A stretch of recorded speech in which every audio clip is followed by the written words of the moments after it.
we're not doing the premium on Rumble, so it's just going to be regular Rumble today. It came. Audio sounds good on D Live. Now sounds good on Rumble as well. So I don't even know if I want to test the others. I'm so sick of doing that. I'm just going to hopefully hope that they're streaming on X and Twitch and Kick.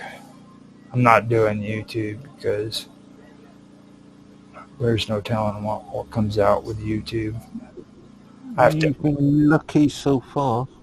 Well, I mean, I've got to be careful with you guys. Your minds.comers. Yeah, but you've been okay for the last couple of weeks, haven't you? Safe. That doesn't mean it's going to stay the same. Well, you know what I mean? Try it. It all depends on if Trump stays alive or not. You know, if Trump stays alive, then YouTube won't give us no trouble for about 4 years. But why? We aren't given death threats to the U.S. president, are we? I'm not giving him death threats, but I'm going to tell you something, dude. He better freaking keep his head down and have a lot of bodyguards. Okay. I'm.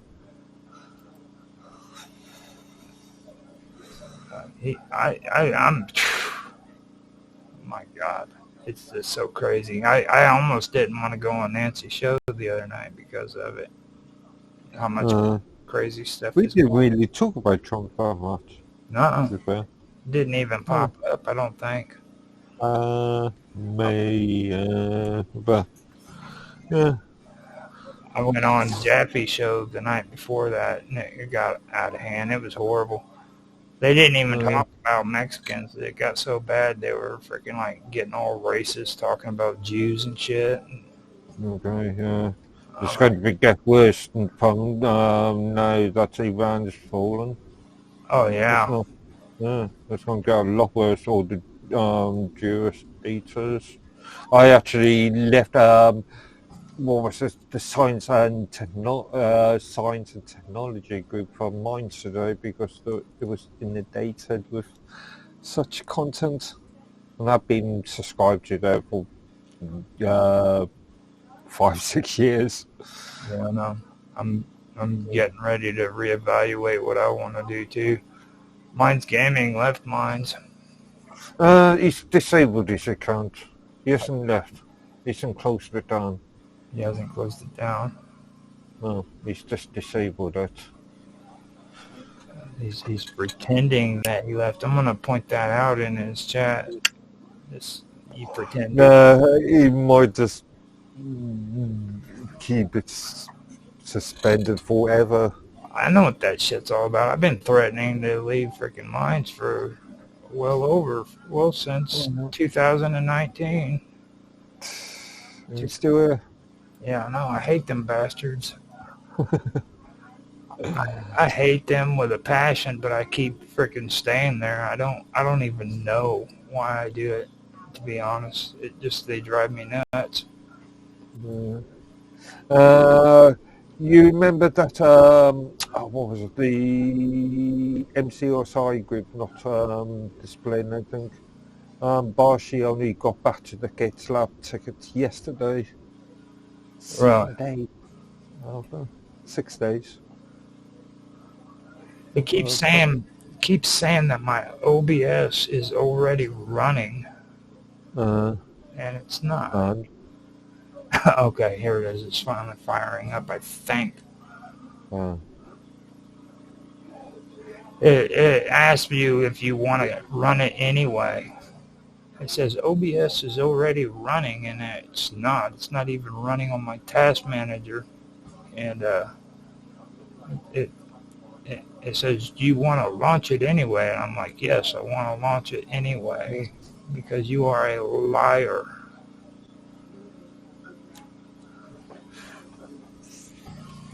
Oh, so Should we rename this stream from the internet's afford to Microsoft's afford? well, the internet is a scam, is what it is, Or, and it can be. It can be. we It's not a definite. well, it's like today is where we start hitting freaking hardcore on it. Like we're not playing around no more. You know what I'm saying? This is no longer the conversations we had in chat. This is the real deal. If you know how to use the internet and take sensible precautions. Yeah, I knew you were going to talk that nonsense. I knew. I was like, Mark Edwardy is going to start talking that nonsense. But I want real life experiences. Don't be spilling your technological garbage on me, dude. Like real stuff. Like when I start talking about like eBay and stuff, Yeah. like talk about your experiences dealing with stuff like that. Don't be talking about terms of service and shit. Experiences. Yeah. I've had experiences with eBay. Well, I mean, you said that there's other sources and stuff, other things. If there's other ones you want to bring up, bring them up too. I'm just using eBay as an example. Okay. You know what I mean? Amazon will probably be more obvious. But how much usage of Amazon have you had compared to eBay? I'd love to talk about Amazon too. I've actually used them. Okay. I'm getting tired of OBS, so there's a good chance I might just do the make-believe countdown and do that for the editing purposes, you know what I mean? And then go into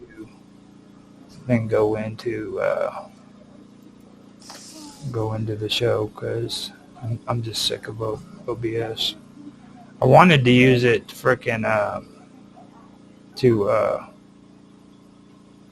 record this, but it doesn't look like that's happening. It's taking more time just getting it to start up than anything else. So let me go ahead and do the freaking countdown. Then I'll do the introduction. Let you pick your nose first before it's my nose. Yeah, I can't believe an Englishman just picked his nose on I had an itchy nose. Oh, it was itching? Okay. Yeah. Nose picker. Whatever. I was thinking of a cool invention just recently after that show with Vicky when she was talking about RPAD and thing. Yeah. I guarantee you that RPAD, when he was doing that job, and those guys were sitting around, when they were sitting around doing that job and everything, had them freaking them devices. I guarantee you, one of them freaking started using it as a fart detector. I guarantee you, dude, one of them did. Okay. Tell me that you would not do that if you had that kind of technology, dude. Yeah. You're sitting around with a bunch of guys, freaking, you know what the capabilities of those devices are. You tell me you would not freaking use it for a fart detector. Yeah. Use it to smell out of no. Well, let me do the countdown and I'll get the introduction started. So 3, 2, 1, now. Hello everybody and welcome back to another episode of Untethered. I'm here with Mark Edworthy and I am Roger Hanson. We will be your hosts for tonight. And with that, we are going to start out with today's talking points topic. It's going to be our theme for the night, and this one is the one that we've done twice already. It's the internet is a scam. So even though we do have a lot more interesting, crazier stuff taking place in the world today, we're still going to stick to what we have scheduled. I don't consider me or Mark Edworthy mouth breathers. In intellectual terms, that means that we aren't people who jump into something because it's a hot new craze and we need to just discuss it. Later on, we can discuss politics and stuff at a later time after it's all said and done, so that we can actually talk about how it played out and how it actually went down. So with that, I will say we will be discussing LA and stuff like that at a later time, but it's just not going to be for this episode. You agree on that, Mark Edworthy? Yeah. I'm fine with that. Yeah. But just as I started it, OBS kicked in. Isn't that crazy? Bastards. I swear. Today is actually a good day that we did this because I've been having issues with Microsoft all day long. So I think I've been fueled up for the show pretty well.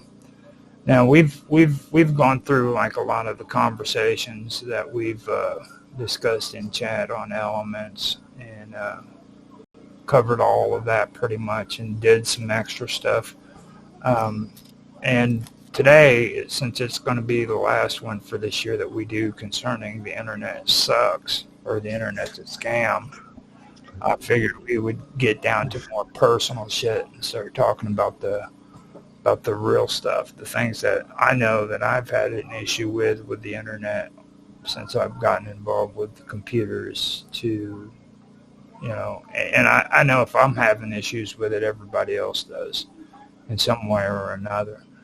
So I wanted to do an episode where we talk about these issues and we get it out and start having a real conversation about it. Because whenever we started doing Untethered, that was what I mentioned at first. I wanted to do a series where we're talking about the real shit that we're actually having conversations about, not about what's trendy on the internet, things, which it's cool that we're doing stuff about politics and about current events and all that stuff, but I like this one especially because we really get down into the conversations that we have, you know what I mean? So I don't know if you agree with me on that, Mark, or not.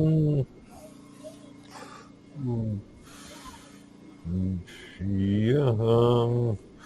Well, we've got different sort of shows for different subjects. This one and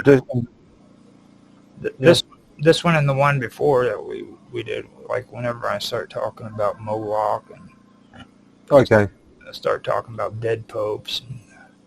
It's good to random spread your subject matter. Well, I mean, that's the kind of shit we talk about in chat. Well, I mean, it might not be stuff that you're too proud of, don't get me wrong, but we do talk about it, So, and Tan, you ever want to get Tan upset, start talking about Lucifer and frickin' the Catholic Church, and bam, he's right there. He's on it. Sometimes, yeah. He's grown wise to my foolishness, so he doesn't fall for that stuff when it comes to me anymore. He sees through me like a cheap freaking, what do they call that? Like a cheap freaking glass of window or something. Shit, I don't know. So whenever I wanted to come up with good topics, I wanted to start from the beginning, like back whenever I first got on here and wanted to get serious about using the internet. Because before that, I started getting on the internet and playing around with like Facebook like everybody else did, and clicking buttons and playing the Facebook games. I did all that, but at one point I started getting to where I wanted to get serious about it. And my dad and my brother actually freaking wanted to do something which involved selling products, maybe setting up a network so that people could freaking, advertise their products and things like that on like a Facebook group or a Facebook page.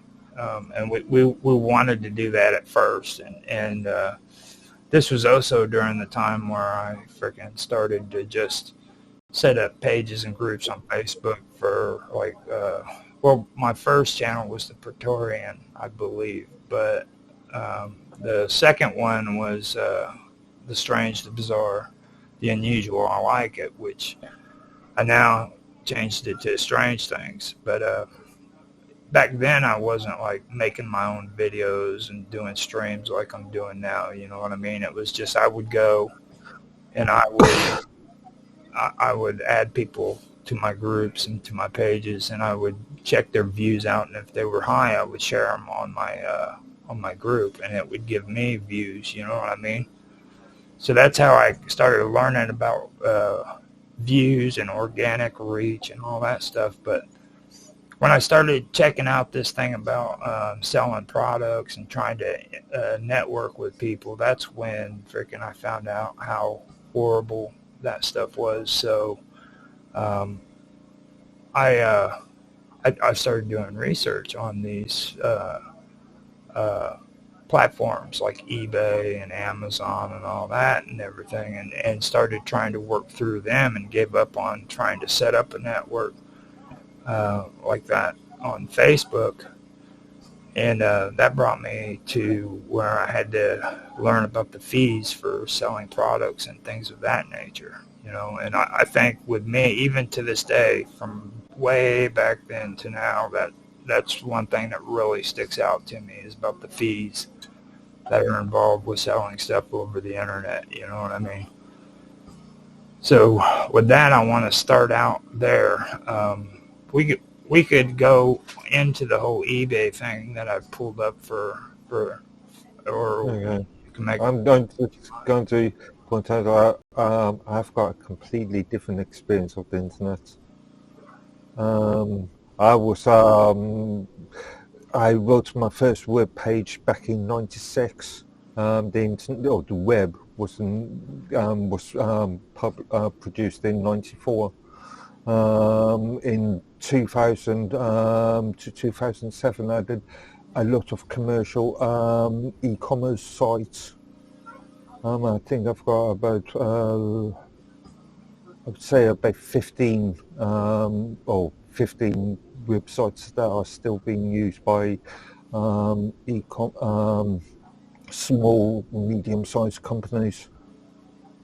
I've been doing I was doing e-commerce developments from 2000 to 2007, and obviously I've been through the entire eBay thing. I've been through the entire transact yourself, the entire commercial back system, or backs in the UK. I don't know. I think it's ISB, not ISBN in the US, but back system. I've got plenty of experience of producing sites. Just don't do that much web development these days. So I just find it tiresome. It's not enjoyable. And see, everybody wonders why I'm so mean to you, and I say stuff that just is so horrible for you. You know what I mean? But listen to what you just said, dude. It's like I have to. You know what I mean? It's like you are the guy. You're the guy I'm talking about when I said my part. You know what I mean? You were the guy in the background doing all those evil, horrible things. Now it's supporting small, medium-sized businesses Mm-hmm. by giving them a service. developing the e-commerce sites, And platforms.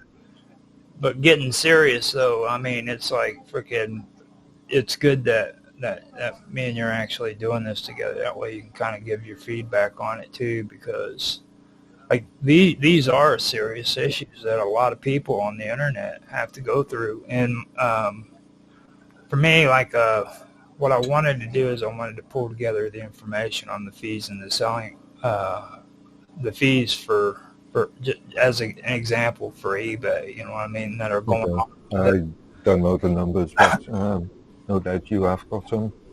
Yeah, I pulled them up for the current. It's a current breakdown on eBay's seller fees. And this Yeah. is as of mid 2025 here in the United States.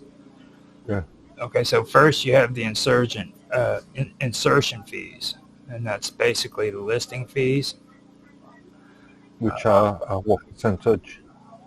Now, right now, there's no fee for your first 250 fixed price listings per month. Okay. Uh, Now, after that, it's 35 cents per listing.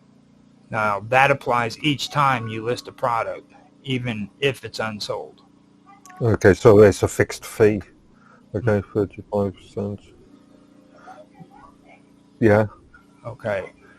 Now, after that, they have an insertion fee. That's also a listing fee, and again, that has a that. Wait, no, I just said the insertion fee, didn't I? Yeah, you did. Okay. Now the final value fee is what's the next one? That's charged when your item sells, and that's based on the total amount. So you have item plus shipping plus taxes. Yeah. Okay. Now, Because shipping from US is even more complicated because you've got state to state and even city to city different state tax laws, haven't you? well, even think about it. Like if So I'm it's trying even to, more complicated. But yeah, what if about if you, I'm trying to send something to you too? You know, imagine yeah. that. Even on a global scale, it would be insane. I always find it cheaper to buy directly from China than buy from the US on Yeah. almost everything. Well, that's actually something good to bring up too, because we can start getting rid of this hogwash that everybody's talking about when they talk about how evil China is. Let's look at how evil the United States is. You know what I mean? That's actually. I'm glad you brought that up, because that is true. That is 100% true, especially when it comes to this kind of a topic. You know, to be honest, it really is. Now, when you said the percentages, um, I've got most categories for that. Now, it's 13.6% on the portion up to 17 or yeah $7,500. Now, after that, it's 2.35% on any amount over 7,500, and then Okay. after that, it's 30 cents per order, or 40 cents if on sale, and that's If I remember rightly, that's 2.1%. You said pay Amazon that's on 2.9. and that's actually they're probably doing that just out of competition, to be Yeah. honest. And that has to do with if it's 40 cents. 40 cents if sell is like $10 or above, I believe, Uh, on eBay. Now, yeah. category specific rates, and that's for non-store or starter store sellers. That includes um, books, movies, music, stuff like that. That's 15.3% plus 2.35 above $7,500. Does that mean both for both physical medium and digital medium, downloadable medium? Now they when I what I did is I ended up selling a Harry Potter book, and it was Yeah, but you could sell a Harry Potter ebook as an example. So yeah, is that price both for physical goods and digital goods? that's the thing I was getting ready to say. I don't know for sure about the digital stuff. I actually sold Uh, the physical book. You know what I mean? And yeah. so now they have clothing and shoes too, under $150, and that's 13.6%. Uh, Then they have athletic shoes over $150. That's 8%, and there's no pre-order fee. Now, when it goes to musical instruments, if it's guitars and basses, that's 6.7% plus 2.35% over $7,500. okay. And then for heavy equipment, it's 3% up to $15,000 plus 0.5% above that. Mm. And heavy equipment is always going to be above $15,000. Just putting it out there. Especially here in the U.S., the heavy equipment thing has become a big issue. The price of tractors and stuff is insane. Yeah, yeah. So that's the one thing that I've noticed even on the internet. Actually, I did see a report on YouTube thing only a couple of weeks ago about small US tractor companies actually producing machines Yeah, and actually selling them. John Deere, yeah. yeah, is moving out of his workforce to Mexico. Or at least that was the rumor. And yeah, they've just been really questionable when it comes to the entire sort of contracts and repairability and software upgrades and all that. Why the repairs just shit. Now John Deere is actually a good example of bullshit when it comes to that, because like we were talking about John Deere on Naroki, okay, and Mm. the thing about John Deere is like they've been really caught up in this whole woke bullshit. You know what I mean? And they've been playing this game, and all of a sudden, after stuff starts happening with Donald Trump, freaking they started backing away from it right after the elections, and that's something that's actually another thing to bring up with John Deere. Now they're wanting to move to Mexico, and they don't understand that if they freaking move to Mexico, that means they're going to get hit with freaking fines and taxes and fees and tariffs for importing goods into the United States. Yeah, yeah, but also it might mean that they've got cheaper ability to sell to the rest of the world cheaper. Maybe.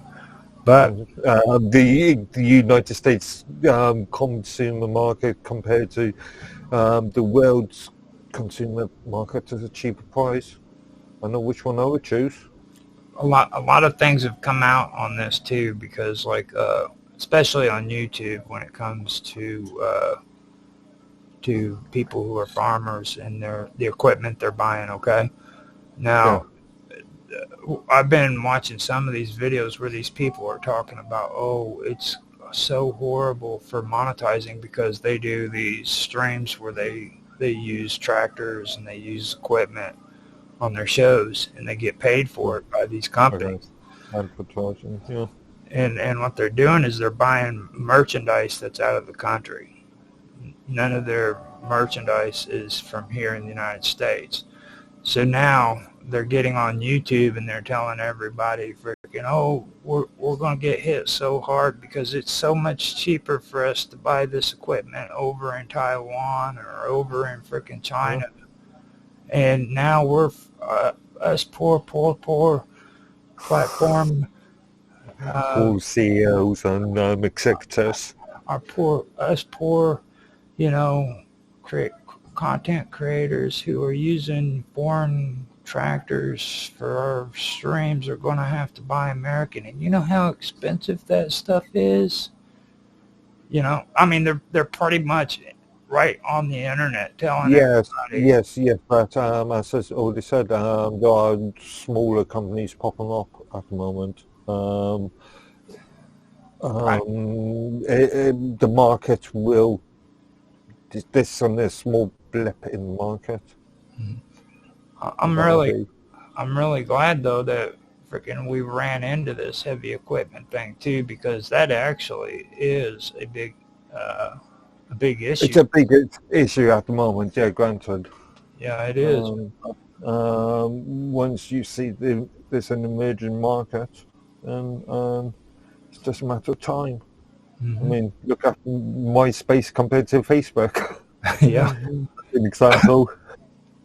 Well, I'm really glad that I seen those videos too, because it was in your face how these people freaking think. You know what I mean? They think that the big issue here in the United States is the fact that nobody's freaking buying American made products.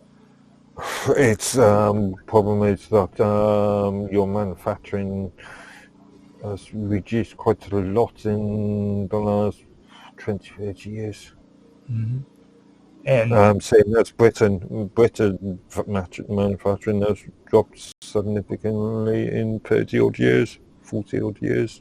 mhm, it seems odd to me that platforms like YouTube is endorsing the shit though. You know what I mean? It seems to me that they're more behind all of it. And then, like you brought up John Deere moving to Mexico, so I'm glad you did that. Gave me gave me an opportunity to shit talk because we don't really get too many chances on this uh, topic that that allows me to do proper shit talking. Uh, I love doing that. you get plenty of chances on Jaffa's show. No, not really. He's too busy running his big mouth. He won't shut up, dude. You know what I Uh, mean? Just shut the hell up, Jeffy, so I can talk shit. You know what I mean? It's like he's not the only one that likes to talk shit. I like to do it too. So, but he's just too busy running his big mouth. uh,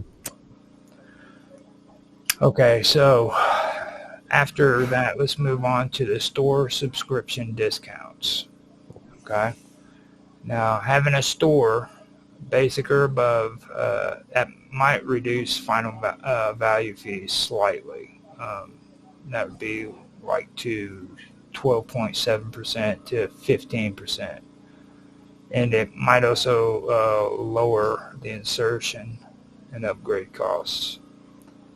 Um, Store types range from starter, which is 250 free listings, to enterprise, which is 100,000 plus free listings. Now, for me, I find that just outrageous. Tell me that's not geared more towards people who are making freaking like a straight up business on eBay. well, it is a market store. I mean, It's your virtualized, what do you Americans call it? Your hypermarket. do you see anything there that indicates them catering to individuals that just want to sell stuff here and there whatsoever? There's other means of selling stuff. You don't have to use eBay. We'll get to it. Don't worry about it. Uh, We'll get to I that. don't know. Yeah. We'll get to that. We'll talk about how full of shit that statement is. Okay. So far from all of the platforms I've seen, this is the only platform where a person can just get on there and individually sell something. I haven't seen anything that actually does that. Well, there is a couple of them, but they have their issues too. Like eCrater is one of them, and I can get to that here in a little bit. But with that, I want to talk about optional fees as well. Now, there's listing upgrades. These are optional features like reserve price, subtitles, Yeah. Yeah. bold titles charged, even if unsold. Now, there's also promoted listings, ads charged only when sale occurs. You choose a percentage, and that's 1 through 20% of Question for you. price. Amazon doesn't allow for if something's been charged and is then um, cancelled at, let's say, after the charge, even if it's 30 seconds later. Amazon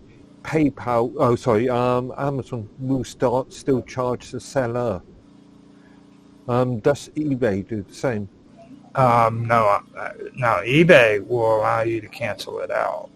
At least Okay. they used to back whenever I used it. I haven't used eBay in a while. I had to actually get a more updated price and charge list because I haven't used it in so long. I had to make sure. What's the date? What's the date on the numbers you've got? These are mid 2025.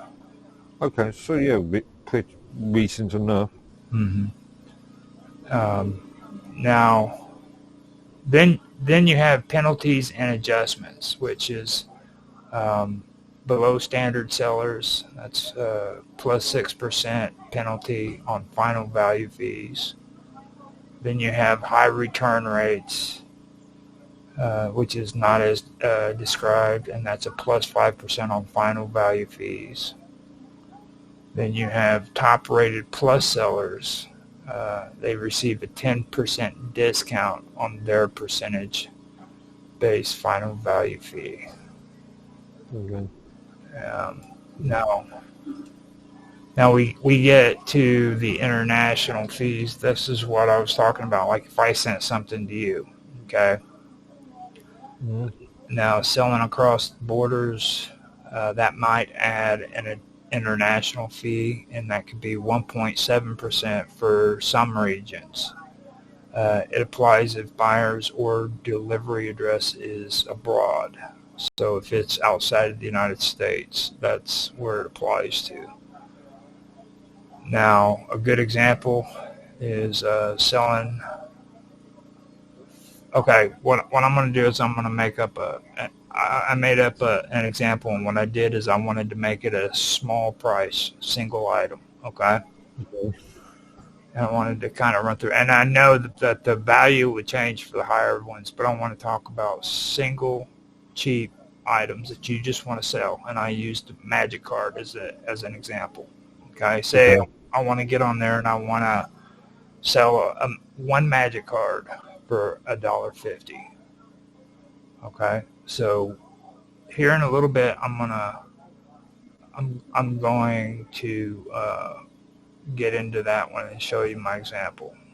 But for selling, say, a $150 item with $20 shipping price, that's $170. Then you get a fee of 13.6% times $170. Now that makes $23.12 plus 40 cents, and that comes to $23.52.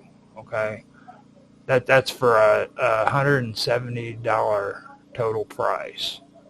You end up freaking getting a fee of $23.52. Wow.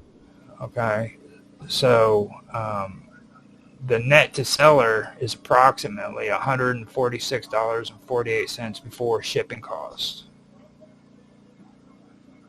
You know, and what they suggest is using fee insertion listings, and that you're supposed to use those wisely. Don't just go throwing them on everything. You know what I mean? Hold them back. Don't just throw them on everything you're selling. And then they say just subscribe to a store if you're listing often. And they also say aim for top rated plus status to get 10% off fees. And then avoid penalties by maintaining strong seller performance. So as long as you're on there and you're always selling, you avoid penalties. Okay. And then it also says skip upgrades you don't need and use promoted listings strategically. Now, if you sell, say, a Magic the Gathering card for $1.50 on eBay, and you're using every free reduction tip, like free listings, top rated plus status, no optional upgrades, no store penalties, here's what the breakdown will be. The sell price is $1.50. That's assuming that there's zero shipping, because usually people use a plain envelope where the buyer pays for the shipping. So the final fee, when it comes down to this, would be a standard rate of 13.6%.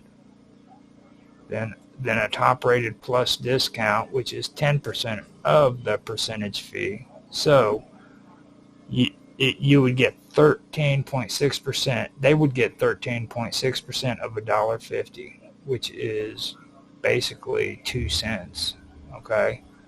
Now 10% of that equals a 2 cent discount. So the new fee would be 1 penny or 2 pennies almost. It'd be 1.18. So they most likely would get 2 pennies still, no matter what, because they round it to the nearest 10, denominator. That's my guess on it.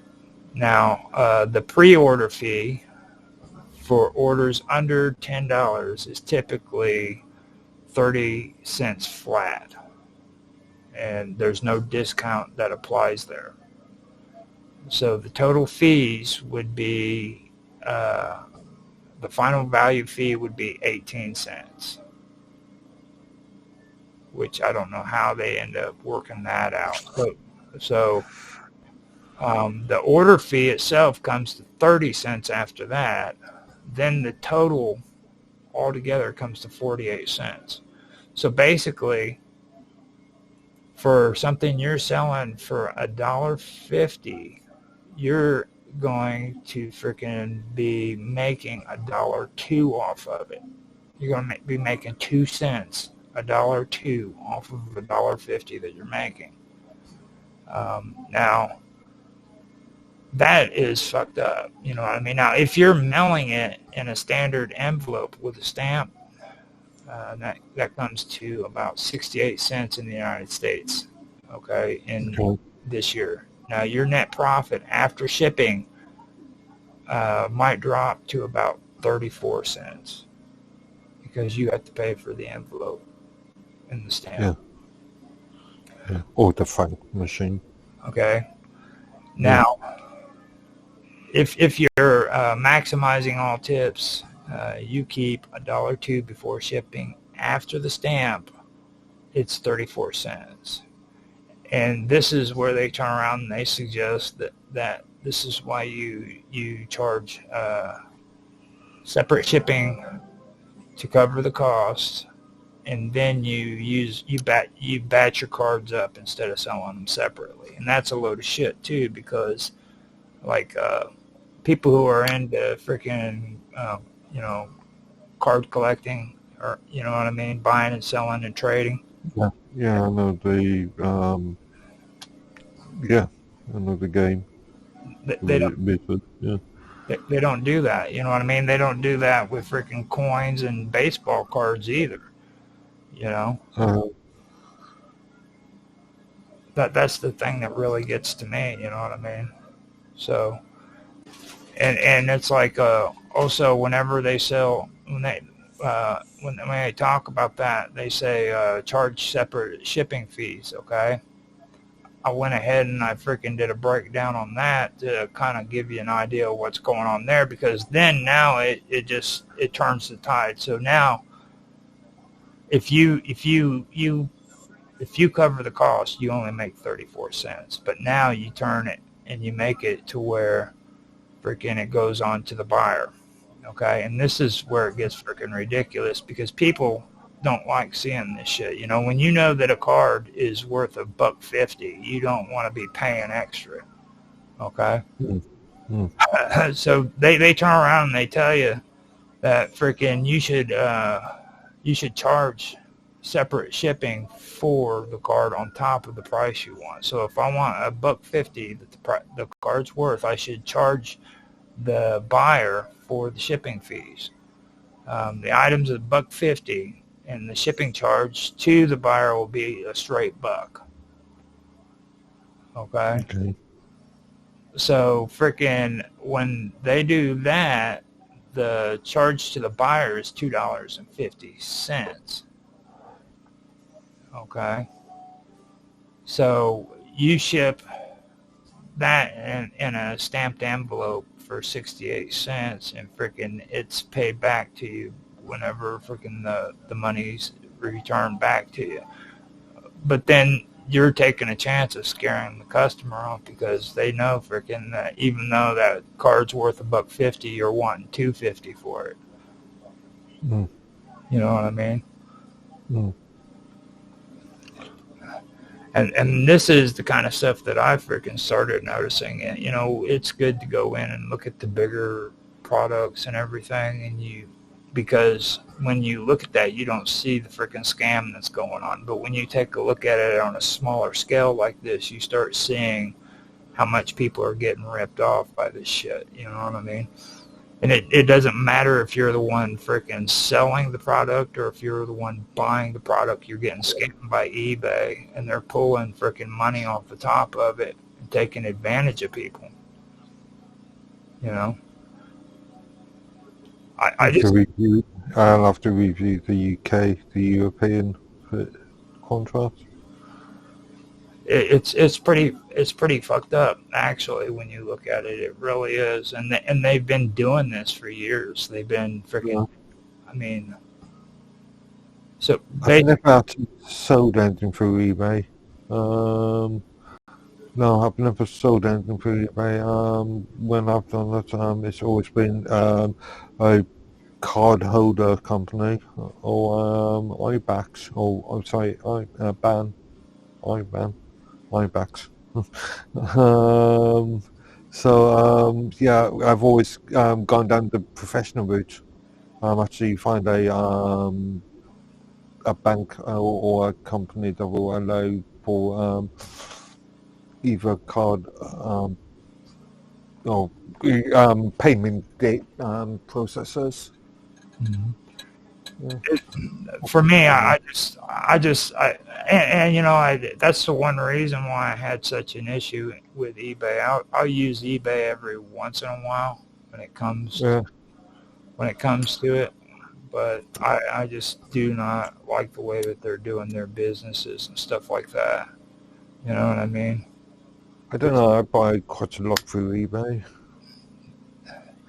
Now, the one when you were talking about Amazon, I do have my issues with Amazon too, and it was like back, I don't know if you remember it or not, but it was like maybe about 10 years ago. They were talking about like some of their business their practices, you know what I mean?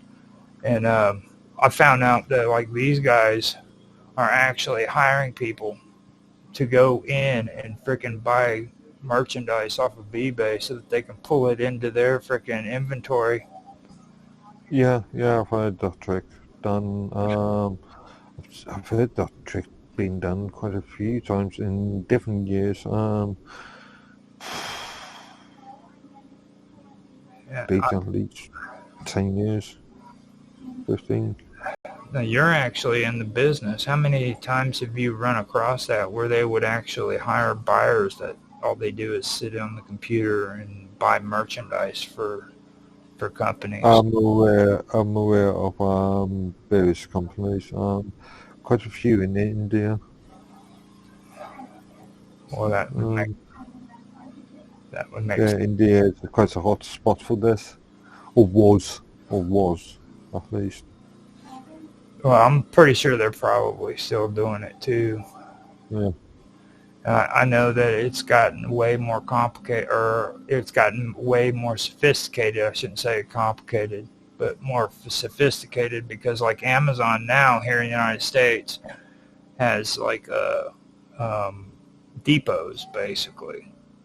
Their warehouse Yeah. they've set up, and they'll take this inventory and they will stockpile it in there. You know, I haven't done any research into this for a long time, but how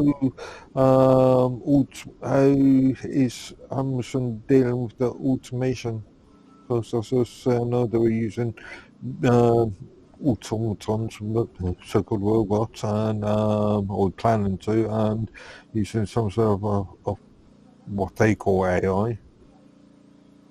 I have absolutely no idea, to be honest with Because the entire idea to replace all the human operatives with drones. you. I know they were talking about it on the news and stuff like that, but I've never yet seen it taking place. Like Fed. I've not heard any reports in or before COVID, before the pandemic. Now FedEx was talking that crazy shit too. Like they were saying that drones were eventually going to be flying up to your door and dropping packages. Amazon has done significant work in that area, both in the US and in the UK. I think Mm-hmm. it was last year. US allowed, in fact, spoke about it in the Fix and Vote episode a couple of months ago. This is where Amazon had tests when we were talking about the drone issue.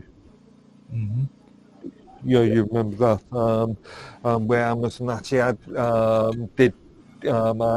was allowed to fly tests, and also did it in the UK about 5-6 months later. Yep. Well, Yeah, I haven't seen them technically do that, but like I'm in a small town. You know what I mean? but these are prototype tests just to see if it's feasible. So if they're actually taking place, you know, they'll be more in a bigger city, metropolitan. It'll be in a large area You know, or you know larger area. Won't be a massive when area. when it comes to Amazon though, you know what really gets me about them though the worst. It's not really the drones. And I talked about the warehouses where they set the inventory up ahead of time, but that's not really the scary part either. It's these websites that they're doing on the side. You know what I mean? Like when you go on the internet and you freaking are looking at their merchandise, you honestly think that this is coming from Amazon, but the truth of the matter is it's not. They are setting up. Amazon is just a storefront Right. for the public to sell the stuff through, or businesses, public. Yeah, it would be businesses more than, because like Oh, yeah. I personally couldn't get on. Yeah, but my point is, it's just a storefront. eBay, Right. Amazon, Alibaba. I would have to look at my bookmarks. But these are all just storefronts. They aren't selling the products themselves. Amazon does sell some products. Remember, Amazon has got its own Yeah. branding in Amazon. So they do, but they're storefronts. They Yeah. allow you to easily sell stuff via the internet, for the web. What I've been finding though is a lot of people are getting scammed through those. They actually set up their own websites through Amazon, and freaking they want to say get a pool for their backyard. And this is happening with Walmart too. Walmart is notorious for the same kind of practice. And what they do is they put these advertisements up for this swimming pool that freaking you're supposed to get through freaking the mail, that you can put in your backyard, and then what you receive is this little bitty freaking model of the freaking swimming pool. And they're selling it for $19.99, dude. And these Yeah, but it's not Amazon that's selling it. Amazon is just providing a service where it can be sold. Right, and these people are using that website. You know what I Yeah, mean? but it's not Amazon's fault. Oh no, it's not Amazon's fault. It's they're just free and clear on that one, right? They can just say we didn't do it. Terms of the services apply. See, I told you. See, I told you, dude. Let's see. And I know that there is no way you actually believe that shit. You know what I mean? Come Yeah. on, dude. A contract is a contract is a contract is a contract. The- Tell me. A online service There. contract is just as important as a mortgage. Look, I've known you long enough now to know when there's a load of shit coming out of your mouth, dude, okay? On a personal level, I know freaking you have...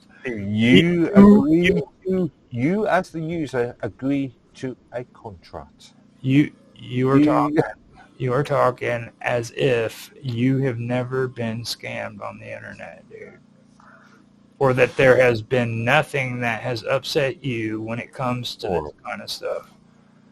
Now, I know that that's a load of shit. I've been scammed. Have I ever actually been scammed? It could be over anything, dude. Like those horrible freaking freaking things that you had, the first ones you got, and you had. Yeah, but I was buying cheap. Right. I found out cheap is not the way to go. Right. Yeah, but you did have to deal with it. You know what I mean? Yeah. And it's annoying that you have to deal with it. Well, it's a learning experience. How old are you, dude? Seriously? Yeah. It's a learning experience. Yeah. How many times you got to learn something? You know what I mean? Like when you see freaking an advertisement on Walmart saying that you're going to get a lawnmower for freaking $50 that does all that cool shit like turning on the spot without having to navigate, and they're saying it's only going to cost you $45 or $19.99 or whatever price you want to put on there, you should know freaking that is a bad deal. That's a scam. You know? Yeah. But I wasn't buying cheap. Well, I mean, I'm just middle of the road prices, but I'm just using that as an example, you know, and that is true right there. But at the same time, for a freaking company to be allowing this kind of shit to take place on their website is appalling. You know what I mean? It really is. Again, users agree to the terms of services, and if the terms of services allows them to do such a thing, apparently people have freedom. Apparently, laws that are set down by the governments that they're in allow this kind of behavior to take place too. Why? How? Because they're just allowed to scam people over the internet and tell them that they're going to get a lawnmower, but in reality, they're getting a little freaking model of it. Always read the fine print. The fine print. Hmm. You know, like any contract. That though is one of the big issues that I do have with these freaking things, and that right there makes the internet a scam. Buyer beware. Actually, no, that actually proves a point. It makes a point. Users have to be aware of what they're doing. So, let's say a percentage of users are unaware. Is that the right word? Maybe. It's the nicest word to say. Underwear. Unaware. Underwear. Yeah. I wouldn't say a certain percentage. I'd say the major percentage of people on the internet are unaware. So, are you saying that the average user is stupid? Yes, that's what I'm saying. That's what you said, yeah. And there's predators out there that are taking advantage of stupid people on the internet on a daily basis. So on all of you people who are stupid on the internet, please be warned, Don't be stupid. right? That you are being preyed upon because you are a stupid person and you are unaware of how the internet works. They're very Darwinistic. Darwinistic. Well, that's kind of Yeah. what the internet's about, though, to be honest with you. You know, I mean, really, it is. It's all about Darwinism and shit like that. So, Okay. okay, so I've covered that, and I want to actually go into network providers next. So, before we do that, do you want to mention something that you said you would be interested in talking about when it comes to this topic? When I really told you my views on it, there's different means of you don't have to use these platforms. You can set up your own websites. You can sell your own stuff by yourself. And yeah, so yes, you don't necessarily have to have use eBay, but remember that these sites, Amazon, Alibaba's, eBay, also provide a viewership, an audience to sell to, a pre-made audience. You don't have to chase an audience yourself or customer base. You mentioned something there that I did want to bring up, and I forgot. Now, when it comes to setting up your own websites and things of that nature, and I've been trying to stay away from the whole internet, uh, social media stuff like the live streaming and everything, but I guess this is a good time to bring it up. Like, you take a look at YouTube, okay, when it comes to their monetization and everything. They've got it set up to where after you hit 500 subscribers, that you can sell products on your platform. Well, whenever you go in there and you look at that, they Oh, only allow you to sell products that they approve.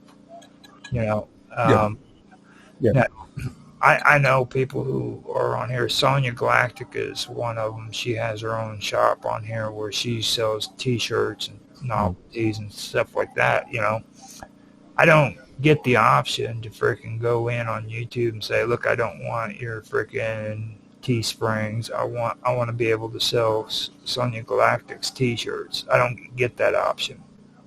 Okay.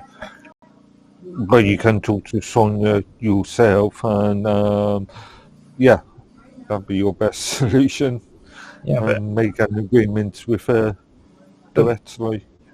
well, the thing of it is I don't get to set it directly within my video settings like I do when it comes to what they're offering. You know what I mean? Like, I don't get to say, instead of freaking you selling Teespring products on my freaking channel, I want to sell Sonia Galactic's products on my channel. Yeah, so you talk to Sonia personally and ask her about making up a direct deal. Well, I mean, the best I can do for her is freaking make ads for her to put on my videos or Yeah. mention her name in the description. That's Mhm. that's not what this is about, though. This is about when you hit 500 subscribers, you turn around, you freaking advertise products that YouTube approves, and you get freaking a percentage out of that through YouTube. Yeah, I know the advertising program. You see, now to me, that's a monopoly. That's them taking advantage of It has been argued a few times within recent years the US especially about breaking up Amazon, but there's also been talk about breaking up Google or Alphabet quite a few times, and in Europe, in the EU, breaking up Meta platforms. So WhatsApp and Facebook. We covered that, didn't we, on Tech Talk? Where Yeah, I think so. I think they're actually talking about it right now, aren't they?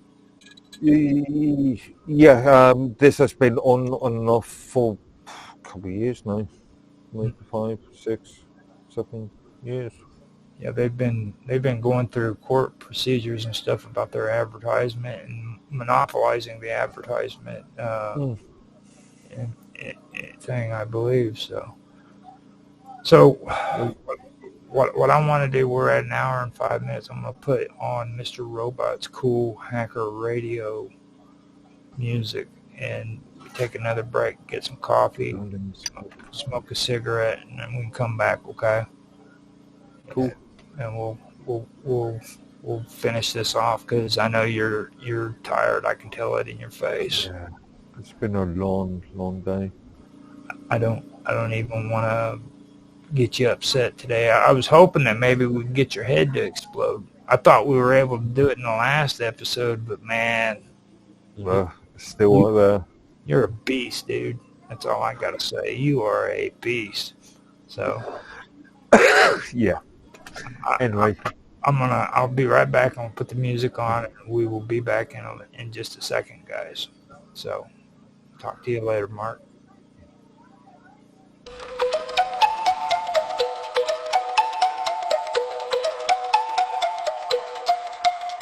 Awakening from an epic dream, awakening from the long dark night. Awakening from history, awakening from duality. The liberation of the human soul to consciousness of the one and all. The activation of the sacred plan, the birthing of a new man. A new man. When the light within is revealed, all the pain and suffering shall be healed, and the truth of love is our destiny, living on the earth in peace and harmony.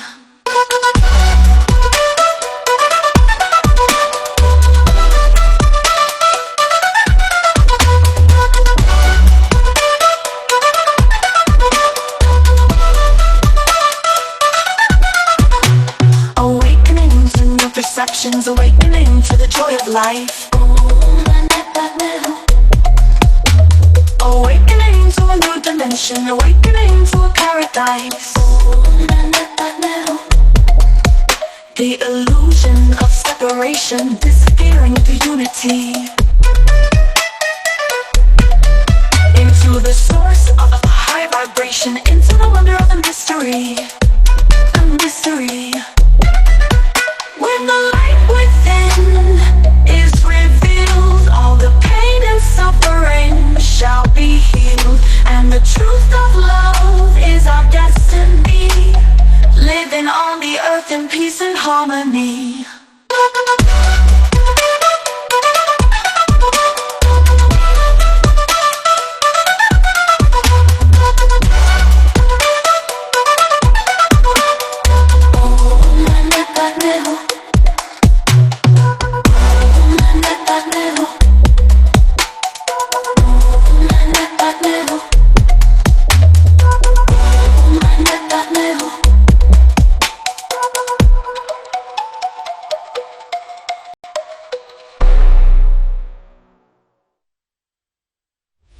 Theophilus Thistler, the thistle sifter is sifting a sieve full of unsifted thistles. Thrust 3,000 thistles through the thick of his thumb.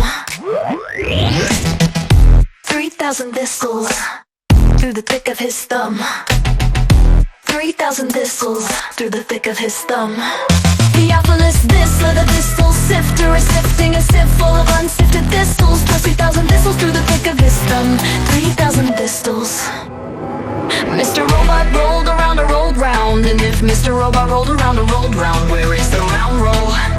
Mr. Robot rolled round. Where is the round roll? Mr. Robot rolled round. Mr. Robot rolled round. Mr. Robot rolled round. And if Mr. Robot rolled and rolled round, and if Mr. Robot rolled around and rolled round, where is the round roll? Mr. Robot rolled round.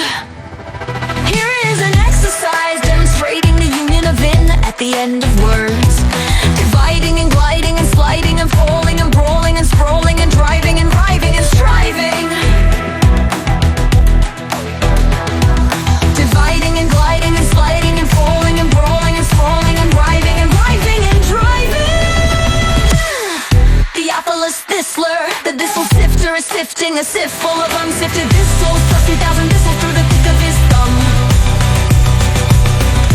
Plus 3,000 thistles through the thick of his thumb. Plus 3,000 thistles through the thick of his thumb. Theophilus, this where the thistle sifter is sifting a sieve full of unsifted thistles, plus 3,000 thistles through the thick of his thumb. 3,000 thistles. Mr. Robot rolled around or rolled round, and if Mr. Robot rolled around or rolled round, where is the round roll? Mr. Robot rolled round. Where is the round roll? Mr. Robot rolled round. Mr. Robot rolled round. Mr. Robot rolled around or rolled round, and if Mr. Robot rolled around or rolled round, where is the round roll? Mr. Robot rolled round. Where is the round roll? Mr. Robot rolled round. Where is the round roll? Mr. Robot rolled round. Where is the round roll? Mr. Robot rolled round. Where is the round roll? Mr. Robot rolled round. Where is the round roll? Mr. Robot rolled round. Where is the round roll? Mr. Robot rolled round. Hardly had his Hail Highness heard the easy hedgehog when he hit the humming bee by the hunter who had horrible beetles in the human hall. I love to hear the horse's hard iron hooves go hammer, hammer, hammer, hammer, hammer on the easy highway. I hit my horse hard. I'm hurrying out to hunt up hogs. Theophilus Thistler. Theophilus Thistler. Theophilus Thistler. Theophilus Thistler. Theophilus Thistler. Theophilus Thistler.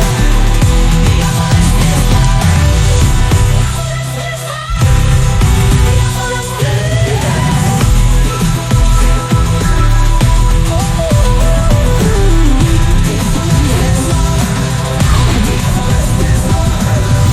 Theophilus Thistler, the thistle sifter, is sifting a sieve full of unsifted thistles, plus 3,000 thistles through the thick of his thumb. 3,000 thistles through the thick of his thumb. Theophilus Thistler, thistle sifter.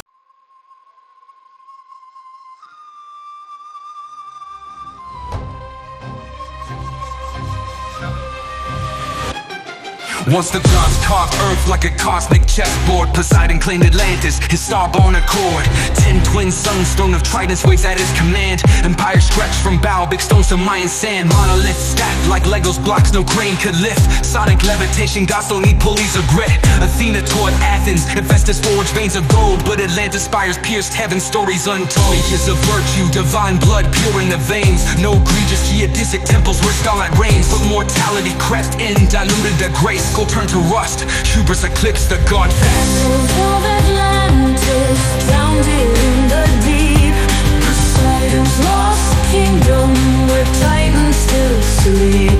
From Giza to Tiwanaku, the coalition all as above, so below. Cosmic empire of laws and princes of plasma, their thrones now debris. Echoes of Atlantis, where gods walked the sea. Zeus watched the fall, saw vice crack the divine.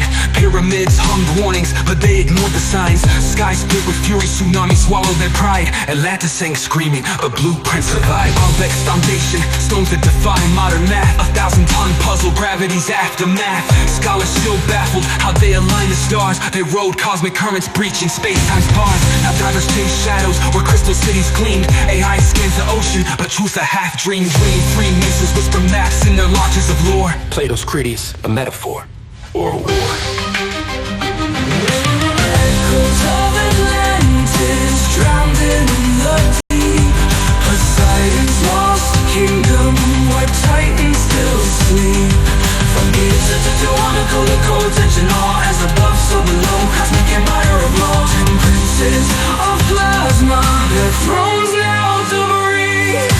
Echoes of Atlantis, where gods walk the sea.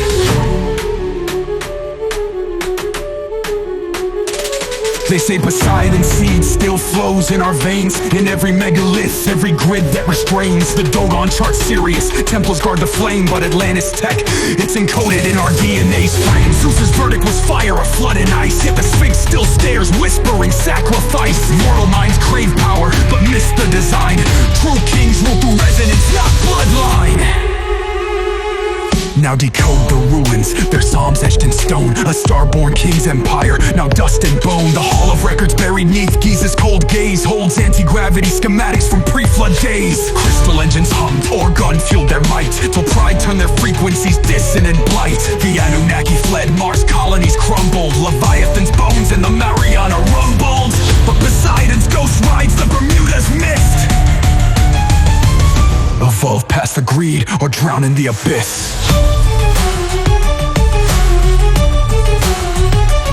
Tsunamis taller than gods, crack continents like eggs. Jungles of Egypt drowned, turned to sand in Poseidon's regret. Mammals shrunk to lapdogs, skies choked by volcanic breath. Waves circled the globe thrice, 3 funerals for death. Up Nepiston, rode the arc of frequencies, not wood. Up tetrahedron ziggurat where anti-grav pulses stood. While Atlantis sank, he spliced DNA and quantum seeds, stashed them in Göbekley's veins and Indus Valley reeds. Volcanic winter's curse, Zeus hit the reset, scorched the grids, erased the moon-ringed internet. Noah's not a shepherd, he's a star-born archivist, cracking hermetic scrolls in caves where mushrooms twist. The survivors crawl from mud with amnesiac eyes, built new gods from scrap metal and fallen skies. Now desert bones whisper where cedars once soared. Man's just a ghost in Atlantis' holographic horde. The flood wasn't water, it was math. A codex purge, Enoch's nightmares digitized in the cosmic surge. As above, so below, the blueprint stays true. Rise from the ashes or drown in what's new. The flood wasn't water, it was math. A codex purge, Enoch's nightmares digitized in the cosmic surge. As above, so below, the blueprint stays true. Rise from the ashes or drown in what's you. Echoes of Atlantis drowned in the deep, the deep. Poseidon's lost kingdom where titans still sleep. From Giza to Tiahuanaco, their codes etched in awe. As above, so below, cosmic empire of law. 10 princes of plasma, their thrones now debris.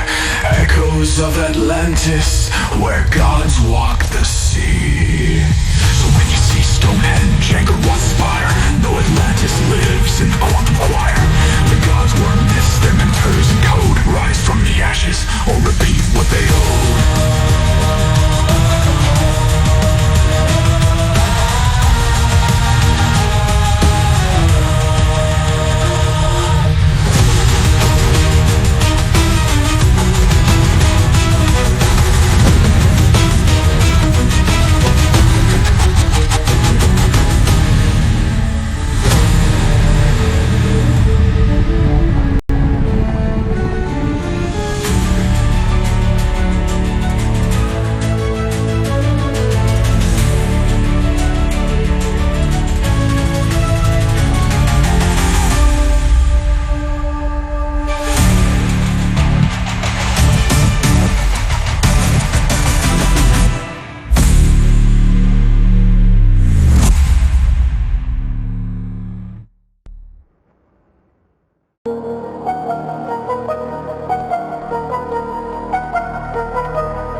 In 20 years, a block every 2 minutes. Hieroglyphs scream their pride, but not a how and what's written. Modern science scratches heads, these structures can't be mimicked. Copper tools, now scholars tripping, logic thinly stretched and twisted. Ran an obelisk, 1,000 tons dragged across the sand. Today's crates can't lift a fifth, what force moved them by hand?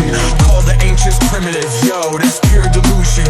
Physicists today need miracles to crack their fusion. The high priest of Kemet mapped the stars with precision, while modern minds stay chained to 3D prison. Land of the lost, esoteric Egypt, hidden with an allegorical crypt, written in the language of symbolism, advanced knowledge cloaked in simple living secrets that rewrite history's episode. As above, so below, the hermetic code. Key of life unlocks the heavenly abode. Conscious matrix, alchemic pyramid ode. The sphinx wears water scars, a flood from ancient skies. Explosives crack the pyramids, no tombs, just hollow lies. Money stolen? Nah, that's ego talk. A weak hypothesis. Truths buried in the stars, encrypted in the myths. Sacred geometry, pagan songs, the roots of Christendom. Pythagoras knelt at their feet, Jesus learned the kingdom. Temples mirror Orion, Aztecs trace the same glow. Megalithic GPS, what's buried below.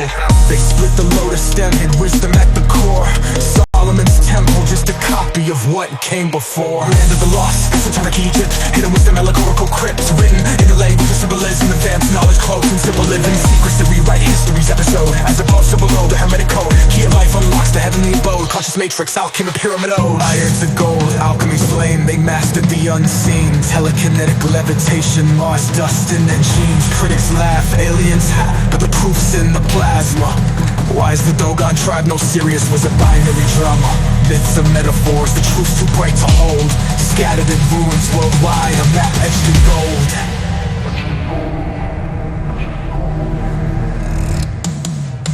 They call themselves Negeru, gods with cosmic ships. Gifted fire, math and law, then dipped beyond the eclipse. Now academia's gatekeepers mock what they can't measure. The scales of Ma'at weigh soul, not tech or treasure. Reset Epigon when gods walked as king. Left blueprints in Gobekli Tepe and the Nazca line. The Emerald Tailor's truth burns through the scholar's denial. We're echoes of starlight reclaiming our trial. When you stare at the sky, feel the ache in your chest.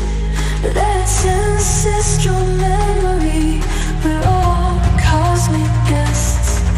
The pyramids home a hymn, rising cold the divine.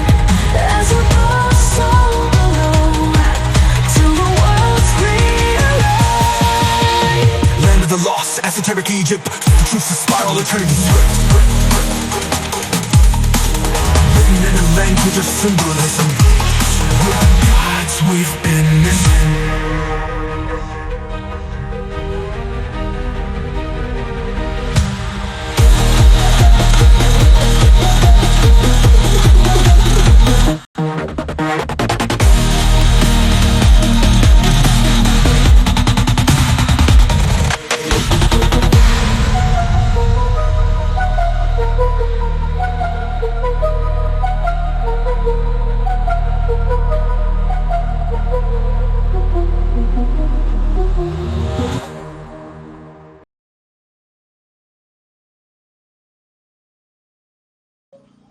Okay, I'm back. So we are getting ready to go into part 2 of what we were talking about earlier. Okay.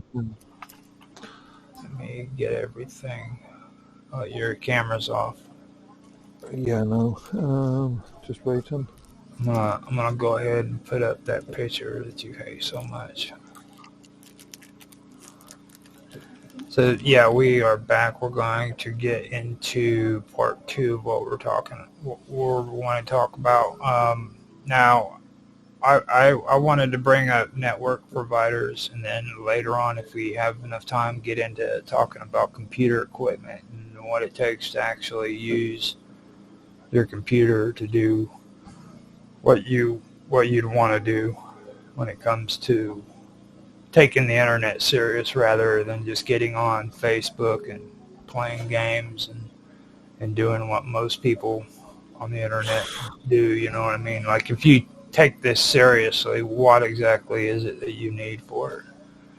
But I don't know for sure if we have that much time, so I'm just going to start with the network providers. And well, first of all, you're really big on touting off how great England is and how your guys' internet providers just love you so much and you're protected and all of that. Well, we've got more protections than the US. Let's just put it like that. You know, now with me, my whole issue with the internet is competition and markets authorities. Okay. In So- what realm? Which Well, network providers? it basically claims that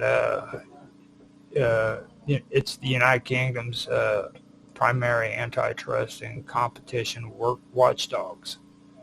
Okay. That's what it claims. Now, it's supposed to be maintaining fair competition in markets across all the sectors of the economy, including internet service providers. Mhm.